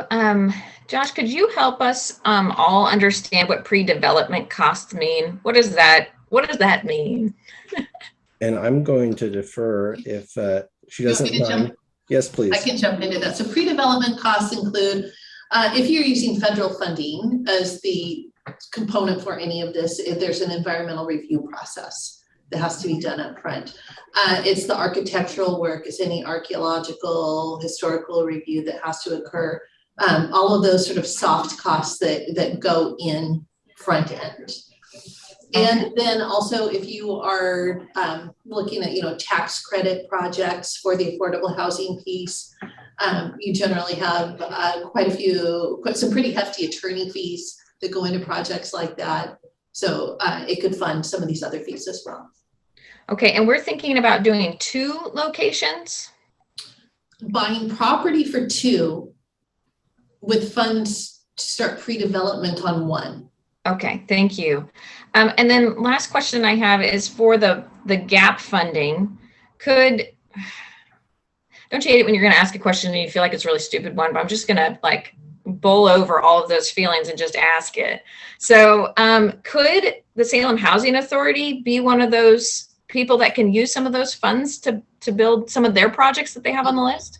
Yeah, so we would be looking at public projects like Salem Housing Authority or nonprofits or private sector, private owners, that are doing affordable projects. A lot of projects, especially in a time like we're seeing now where costs are going up so much, they have gaps, $1 million, $2 million. So we're looking at this as a fund to fill those gaps and get projects through to the finish line. Okay, thank you. That's really exciting. Thanks. Jose? Thank you, Mayor. And, it's definitely nice to see funding set aside for pre-development. It's those costs and fees that stop potential developments from happening. Yeah. So though that funding is really valuable. The question I have is affordable housing going to be anywhere else in the bond package? Are we going to see it in anywhere else? Because I know that's one of the top things that people ask for when we talked about potential bond package. So Councillor, one other place where affordable housing would come into play in the bond package is Marine Drive. There's property that was acquired by a nonprofit for veterans affordable housing, as well as property that the city's acquired as a part of our Marine Drive right-of-way acquisition. And building out that section of Marine Drive would relieve some of the development burden for those affordable housing projects. So it's not a direct investment, but it's certainly a huge financial contribution and help to those projects. That's great. It's great to hear. And is there, going back to, I think, was it Member Hoy's question or Virginia, is, whether it's Salem, it was Virginia, Salem Housing or public-private or private, is there a target in the amount of units? I know it's sort of difficult, but what are we going to use as a measure as we start deciding which project to use? Is it just how much we can leverage other people's resources, or is it going to be based on how many units we can actually get out of this, squeeze out of this money? We haven't gotten into that level of detail yet in our conversations. Okay, thank you. Okay. Anything else on this one? Okay, very good. Then we're going to move forward to really getting down to business on review and recommendations. Okay, we're going to start creating our pieces, if that sounds okay. Josh, did you have a tool that you wanted to use as a part of this part of the conversation? I certainly can, and I'll attempt to toggle it on and off as there's questions. Okay. So currently, based on your discussion today, here's the current makeup of the 300 million. So just to show you, it ties to the other ones, the 200 million for streets and sidewalks, park upgrades. It doesn't include the changes you guys spoke about with moving some from tier 2 to 1 or 1 to 2, but just how it's currently listed with the priority ones. The technology and cybersecurity, this is with all the items included there, and the drop for the Civic Center with no tenant improvements, so it drops to 39.4. And then the 10 million for affordable housing opportunity funds. And then you have the fire items at 40 million for the future fire stations and the fire engines and equipment. So currently you're about $47 million over the $300 million bond amount. And Josh, I just wanted to point out to everybody that I think I saw Chief Niblock is on here. If there are any questions or needed explanation about the future fire stations or the engines and equipment, he is on the call. I do have a question about those numbers. Go ahead, Chris. They seem like pretty blunt numbers in terms of big rounded numbers. How much have we actually looked into what the actual cost might be, and what is that anticipated to buy, what we have listed there? Thank you for the question, Councilor, Mayor Bennett, and the members of the committee. Mike Niblock, Fire Chief. We did a market analysis. We are looking at various purchasing options through government procurement contracts for apparatus. So we have a cost that we know, a fire engine cost X amount between a certain variable amount, ladder trucks as well. We are looking at pretty much the entire fleet replacement. This includes 17 engines, fire engines, 3 ladder trucks, rescue vehicles, airport rescue firefighting vehicles, a couple of ambulances, some command vehicles, an air support rig. So pretty much the entire fleet, what we replaced in 2006. So we did some calculations on that, and then there's certain hard equipment that needs to be replaced as well on the trucks. They're past their life expectancy, the jaws of life, Hamatro tools, things like that, fans, saws, all the hard tack tools that we use. So all of that added all together comes up to about 25 million and change. We rounded it up to 26 million. That market right now is pretty variable. Costs are going up very quickly.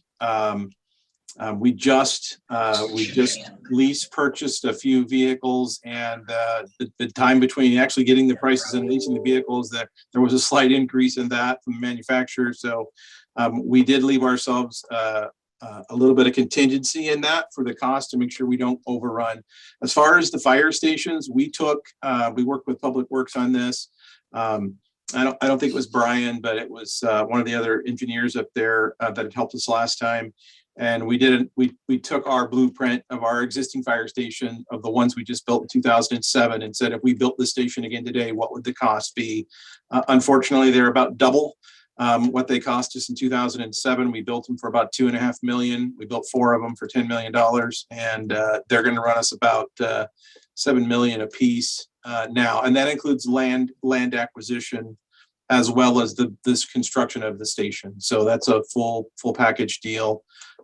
We need anywhere from 1.5 acres to 2 acres, depending on the siting of the station and the alignment of the street that it comes out on. We can sometimes get a little smaller lot if need be, but to turn the trucks around and have room, we need about 2 acres. So sometimes that means eminent domain, depending on where the location of the station goes. And so we have to buy properties, and as you know, with eminent domain, they usually get a market value or better a price for their property, because we want to take care of those folks that get displaced. Right now, we are looking at properties that would not require displacement, but it just depends on what happens in the market and those types of things. So we feel fairly confident that we're in a right price range there for that. Again, we built some contingency into the station construction, not a lot. Most big projects like that, you're 20, 30%. I think we have about a 10% contingency built into those projects. We were able to do everything we needed to do last time with our bond, and had a little bit of money left over. We're actually able to buy an extra piece of equipment and some defibrillators last time. So we feel like we've got a pretty good track record of being responsible with the funds that we're asking for. Thank you. So Chief, I want to follow up on, Counselor Stapleton, were you raising your hand? Yes, but feel free to go ahead. Okay, no. You had made a comment about the apparatus needed to serve the airport. And so Yes. I wanted to talk about that a little bit more, just in the sense of transparency, because we will likely be coming before the council in April to talk about potential fee waivers and other investments that will be needed tied to commercial air service. So I wanted to take a moment just to talk about this piece of equipment and how it ties to commercial air service, along with your presence at the airport and what that means as a part of this whole bigger decision-making process. So our current apparatus at the airport, we have two aircraft rescue firefighting vehicles. They carry 1,500 gallons of water and foam, and they can quickly get out on the airport and extinguish an aircraft fire, a fuel fire, if you will. Totally without a fire hydrant, so they're self-contained. Our newest one is over 10 years old, and by FAA standards, that is obsolete, if you will, for the purposes of running a commuter airline service in a community. When we did our last, they come out and test us every so often for our response out to the runway and to show water out on the foam out on the runway so to prove that we can respond as needed if there's a crash. We passed the test, but the evaluator said, hey, your truck is too old. You really should be looking at purchasing a new ARF vehicle. Our backup ARF vehicle is a 1985 that's been refurbed. They don't care. It's a 1985 to them. It's well beyond its serviceable life. We have to special order parts when something breaks on it. They have to have a machinist make them. So it's like ordering your parts off of Amazon or eBay, which probably isn't a great way to do that. So that's why we've included an ARF truck in this process for the bond. So we would have a new vehicle to serve the community. I will say when we get air service, I hope that happens again. The one point that I would make operationally for us, when we had air service last time, we were able to, because of call volume out at Station 6 at the airport was smaller than it is now. We were able to take Engine 6 out of service, and they did the standbys for takeoff and landing, which is 15 minutes before and 30 minutes after the plane leaves and lands and takes off several times a day for all the flights. We will no longer be able to do that with our call volume increases that we've had. I know that I met with many of you and earlier this year about our call volume increases. Since 2010, we've gone up 80% in call volume. So to shut down Engine 6 for a couple hours a day so they can stand by for a plane, it's not going to be an option anymore. We will have to add a firefighter, one position out there, make that a 4-person company. They would be able to stand by on an ARF truck to be able to meet the FAA standards for immediate response if there was a crash or a mishap on the runway during takeoff or landing. So that's something long-term to consider as we bring commercial flights back. The equipment is one piece of it. The operations is a secondary piece, really.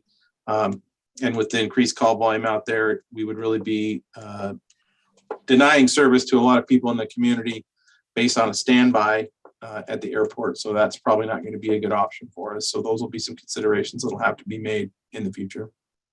What are your capital costs then, Chief, on those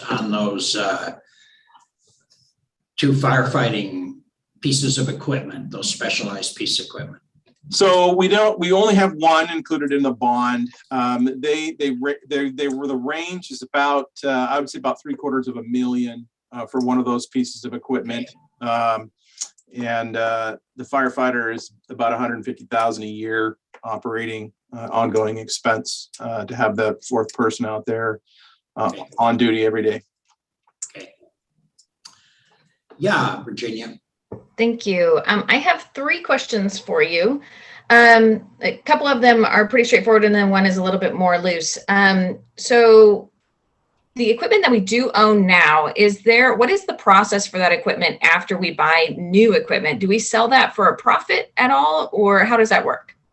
So our last fleet in 2007, when we bought this last fleet, we we did a one-day live auction, if you will, set prices.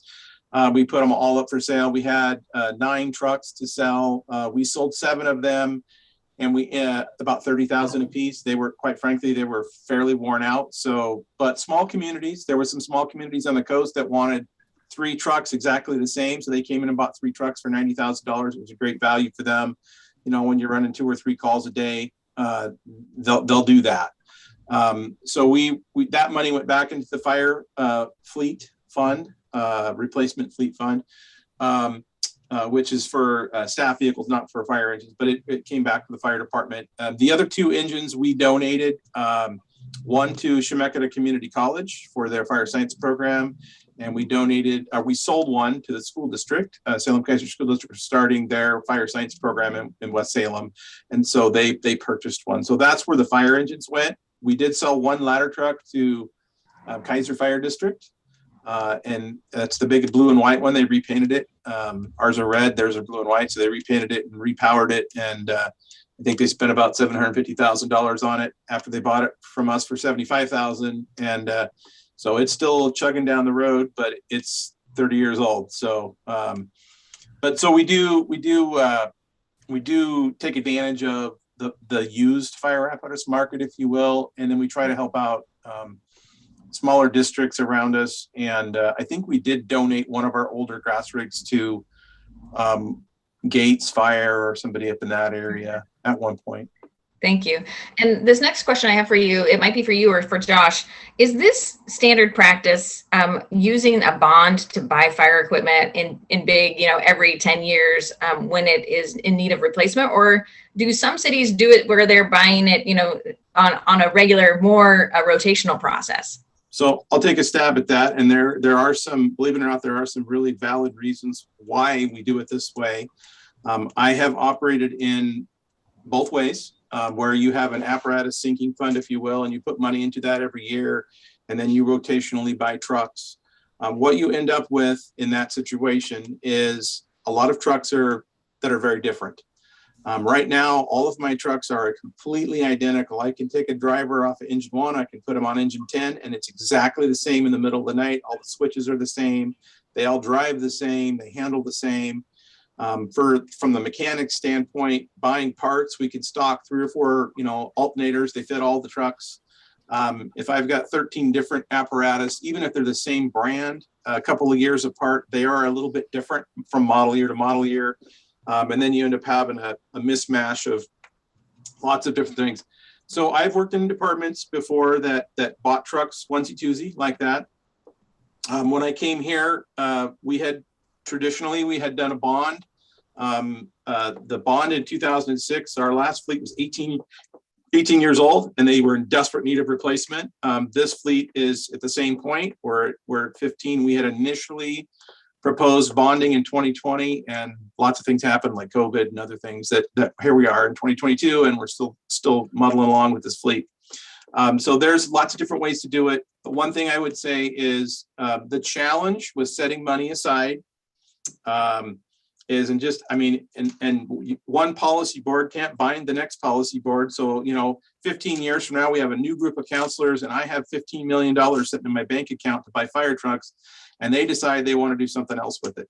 It's very difficult to lock that money in and get people to say, we're going to commit to this plan. Now, that's a great way to do it. But you have to have, it's like setting $2 million aside every year. For example, if we were going to lease this fleet, we weren't going to bond it. It's about $2 million a year to lease this fleet. And you could do that for 10 years, and then you could lease the fleet again 10 years from now. I will tell you this, that our 15-year cycle that we're on right now likely is not to continue. The call volume is going up to an extent where these trucks are not going to last 15 years with the number of calls we're running. It's going to be a shorter cycle. So it's going to be 10 or 12-year cycle. So that's a consideration, a future consideration that we're going to have to make. How long are they going to last? Great. Thank you. That was a lot of good information. Thank you for that. My last question is, when we were looking at the purchasing of the actual equipment, how, and for lack of a better word, how forward thinking are these new vehicles? Are they, when we look at it through climate action, are they going to have lower emissions? What about the size of the vehicle? I know there's a lot that has to do with how big a fire truck is and how big our streets have to be, right? And so when we start looking at street designs to incorporate multimodal transportation, right, that comes into conflict when we have such large fire engines. So is there any kind of conversation around this idea of buying smaller trucks in order to kind of move into a future where we're multimodal and climate action is really on the forefront of our minds? So that's a big question, and I will try to answer it quickly. I know I owe you an email from the video and I did watch the summit that you sent me about smaller fire trucks. What I would say is, and I don't say this flippantly, you can't put 10 pounds of potatoes in a 5-pound bag. We have a certain number of tools that we need to carry to be able to respond to all of the emergencies that we get sent to. And while a large percentage of our emergencies are medical in nature, there are many that are not, and we need a certain tool to be able to deal with that. So the fire trucks that we have right now, we have looked at, and we did in our last fleet, we did reduce the size, length. We shortened the end of the truck, so they were overall, their length was shorter. We designed them to be able to do the minimum of our tasks efficiently. They were all EPA compliant with pollution controls and all the kinds of things that needed to be on there. We put LED lighting on them so we can shut them off at this emergency scene, so we don't have to leave them running the whole time. We used to leave them running the whole time. That's just polluting the environment. So we're very conscientious about what we can do to protect the environment. In fact, that's part of our mission statement: protect lives, property, and the environment. So we're very conscious about that. Going beyond that, what I would say is, yes, there is a lot of conversations out there right now. You've probably seen the electric fire trucks. You've probably seen a lot of things about that. Those are not ready for prime time right now. I would not recommend going. They're about twice the cost. They run about 40 miles before they run out of juice, and you got to plug them back in. And they are not proven right now. 10 years from now, yeah, we may have electric fire trucks. Right now, it's not a viable thing for us. And we've got a lot of hills. We've got a lot of challenges. As far as the streets go, we already have a lot of narrow streets in town that we're able to navigate with our existing trucks. The one thing that I will always ask policymakers to reflect on before we do street diets or we do traffic calming measures is every one of those that you do in a city as a grid has an impact on our ability to get to somebody's critical emergency. And that's a tough one to quantify, but if it's your heart attack and we're having to navigate a narrow street with cars parked on one side and somebody's parked on the other side, that slows us down. And we have in the past, 2 fleets ago, we tried smaller trucks. We bought some smaller vehicles. Quite frankly, they weren't commercial grade. They did not hold up. 10 years into the fleet, they were garbage. And so that's been our experiences.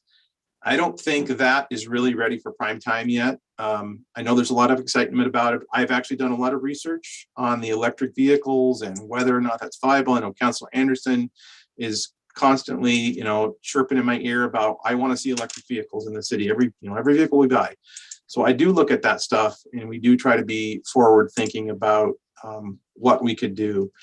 Having said all that, if policy board decides they're going to put street calming measures in, or whatever, we'll adapt the best we can. They just need to know that it does slow us down in our doing our job to get to people's emergencies. Thank you so much. Thank you. Jose, did you have?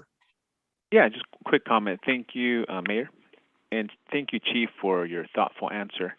I think I mentioned a few meetings ago, I got into an accident and I saw the way the fire department responded. And not only were you there, it was so fast.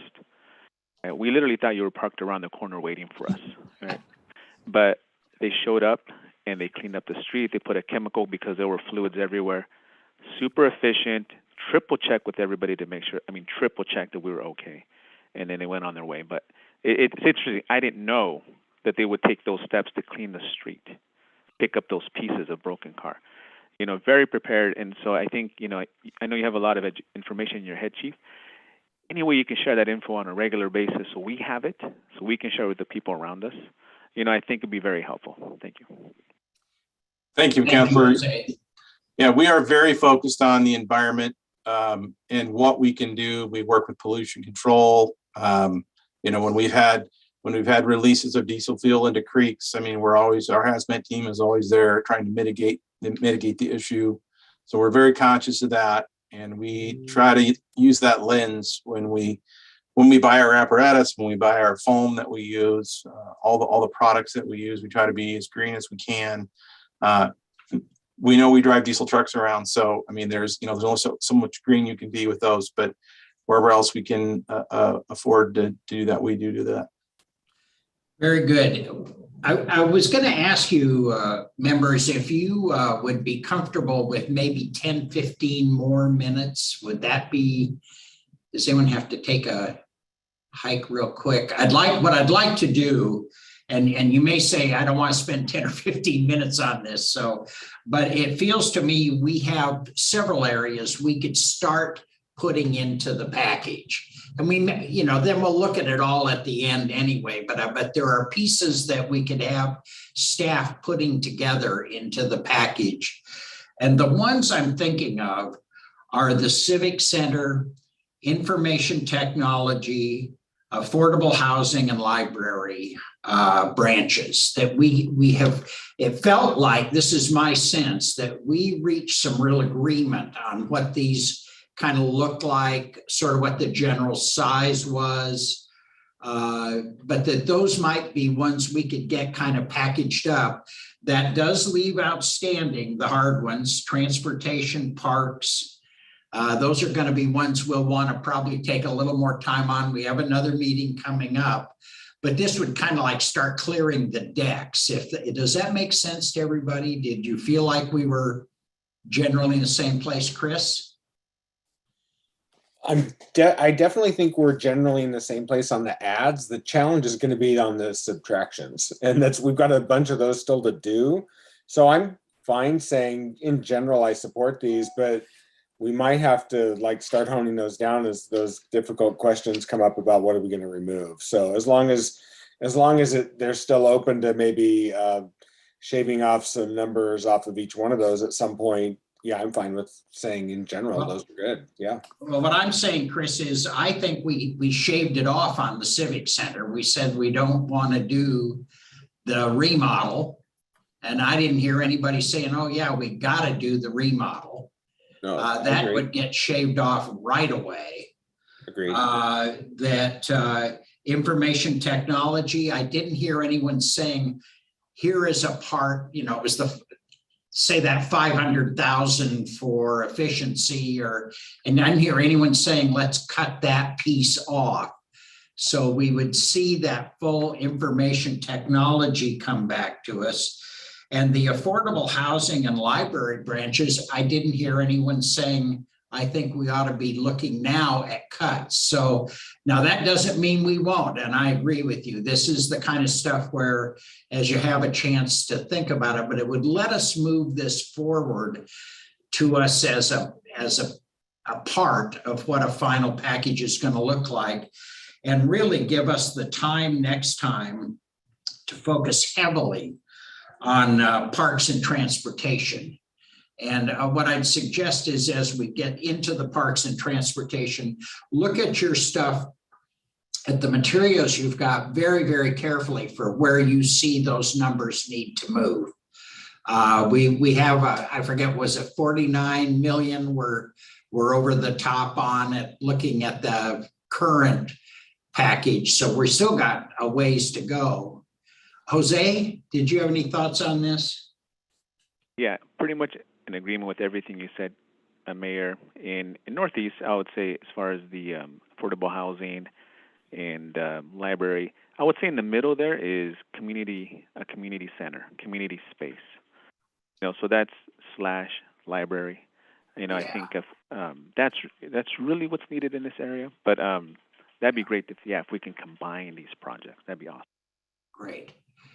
Any other thoughts on it? Is that okay with you guys for us to agree to move this forward to ourselves? Is essentially all we're doing. We're just kind of packaging it up. We need to get this done here pretty quickly. This is not something we can linger over for a month. We really need to get it ready to go. So I just want to make sure we're okay. Okay, Virginia. Yeah, and I'm in agreement with you too. I mean, I think that those are pretty, the 99% there, right? And they can move forward to whatever staff needs to do next with those projects. And really, for me, the tweaking is going to be in the parks and the transportation. That's going to be the hard stuff right there.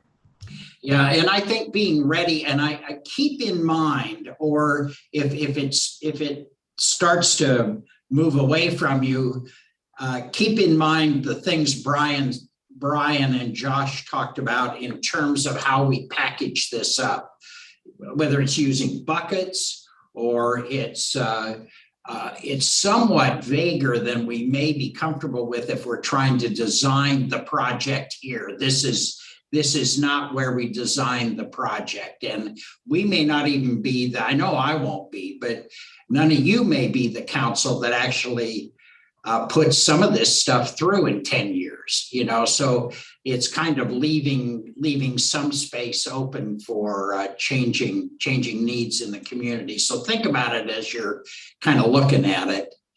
Jose, is your hand still up? Yeah, by accident. Oh, okay. No problem. Is that clear, Courtney, kind of what we're suggesting now to pull together? Yes, and I wondered if I could ask if there's still interest in a couple of elements that I heard earlier so that we can bring you something that's useful as a tool to consider adding or moving projects around. One of the things I heard was, and I'm not sure if this is accurate, but I heard an interest in maybe understanding how Marine Drive might be phased and whether if we might use SDC funding for some portions of that. And I don't know if that's of interest on the part of the whole. So I just wanted to check in because that would be a little bit of work, I imagine, Brian, but we could probably do that before we got back together with the committee. Well, I think you could tell us SDC funding and how you want to do it. I think if you start phasing that thing, you just kissed it goodbye. I'm not sure we should proceed forward on a bond measure. I think now, Mickey can correct me, but I think we'll lose a lot of West Salem if it feels like this is iffy at all. And I think too, an important fact that Brian was recounting is that we lose economies of scale and it might increase the project so greatly that we would lose other pieces in that portion of the streets funding. So I just wanted to clarify if we should go that route or not, because that is staff time. I guess SDCs would be helpful to just understand. I think people think there's a money tree there, and my experience has been there isn't a lot of money there. So, but we should know because somebody's going to ask us. We better have an answer. Yeah, Mickey. Thank you, Mr. Mayor. I agree. I think I heard that there may not be much in the terms of SDCs available, but I would like to know what is available. And also heard that the most cost effective is to do all of this at once. And I agree with you that this is really important to West Salem. You know, it was identified in the congestion relief task force, and we've been waiting for it. The ward has had, I think, the fastest population growth and will continue to do so. And then the affordable housing thing. I think we need to get it done. Yeah, thank you. I agree with you. I think that's something we just can't overlook over on that side of the river, especially. Virginia. Yeah, thank you. When I was at the last neighborhood association meeting for West Salem, we talked about this project and I also talked about equity throughout the city as well. And so my question to the neighborhood association was, you know, if this is $46 million, then is this the road project that happens in West Salem? Because there are a lot of really great road projects in this bond package for West Salem, really important things. But if, is that what we're saying? Are we all saying that this is the most important one and needs to be done before any of the other projects in West Salem happen? I did not ask them for an answer, but I did ask them to think about that and to let me know about that as we go on. So that's something that I'll be leaning into in the next week or so until our next meeting. Yeah, good. I think Second Street, I think there's other projects over there that are very important. Equity isn't just geographic, it's also, and then bottom line is, can we pass this bond? And I'm just suggesting, and I'm perfectly willing to be told I don't know what I'm talking about, and we'll find out. I don't think we can pass this bond without dealing with that Marine Drive. I just don't think we'd find the votes out there. In fact, I think we'd find a lot more no votes. I'm very concerned about this being a package that can actually pass. I think that's very, very important. We may want to have, at some point, we'll have a look at this package when we get done with I assume with the pollsters and those folks, and get a feel as to where we are. Do we have it in the right? Do we have the right pieces in place to be able to go out and sell this thing? Okay. Thank you. And there are two other issues. I just want to make sure that we're heading in the right direction as we prepare a package to return to you. I heard one other discussion around parks and interest in seeing more play spaces and pathways prioritized and put parking lots down in the priority 2. And then the third thing I heard was, and we need to show a portion dedicated to substantial sidewalk rebuild, which I took as a cue for a more appropriate language than sidewalk repair. But that meaning. I think the parking lot thing is debatable in terms of equity. I'm real concerned that it ignores equity in the community. So I think that's one we'll probably talk a lot about as part of what the package could look like. And then the other part, I think, sure. Yeah, Chris. Thank you. I wasn't suggesting in my comments earlier that we put all parking lot improvements down in tier 2. I didn't mean. I didn't think you were. So, yeah, I was just saying that I think there needs to be some analysis of those things, and some of those things like the repair could go down, whereas others I think probably need to stay up there. But I think we should. I didn't mean for it to be all or nothing. Yeah, no, I didn't. That's how I heard what you were saying. The other that I was intrigued by that I'd never thought of was more gravel parking lots than paved parking lots. I just hadn't really thought about that. But I think looking at the balance of parking, I don't know about trying to play it off against other aspects of it. Part of it's going to be just understanding what the parking is all about here. What is this based on?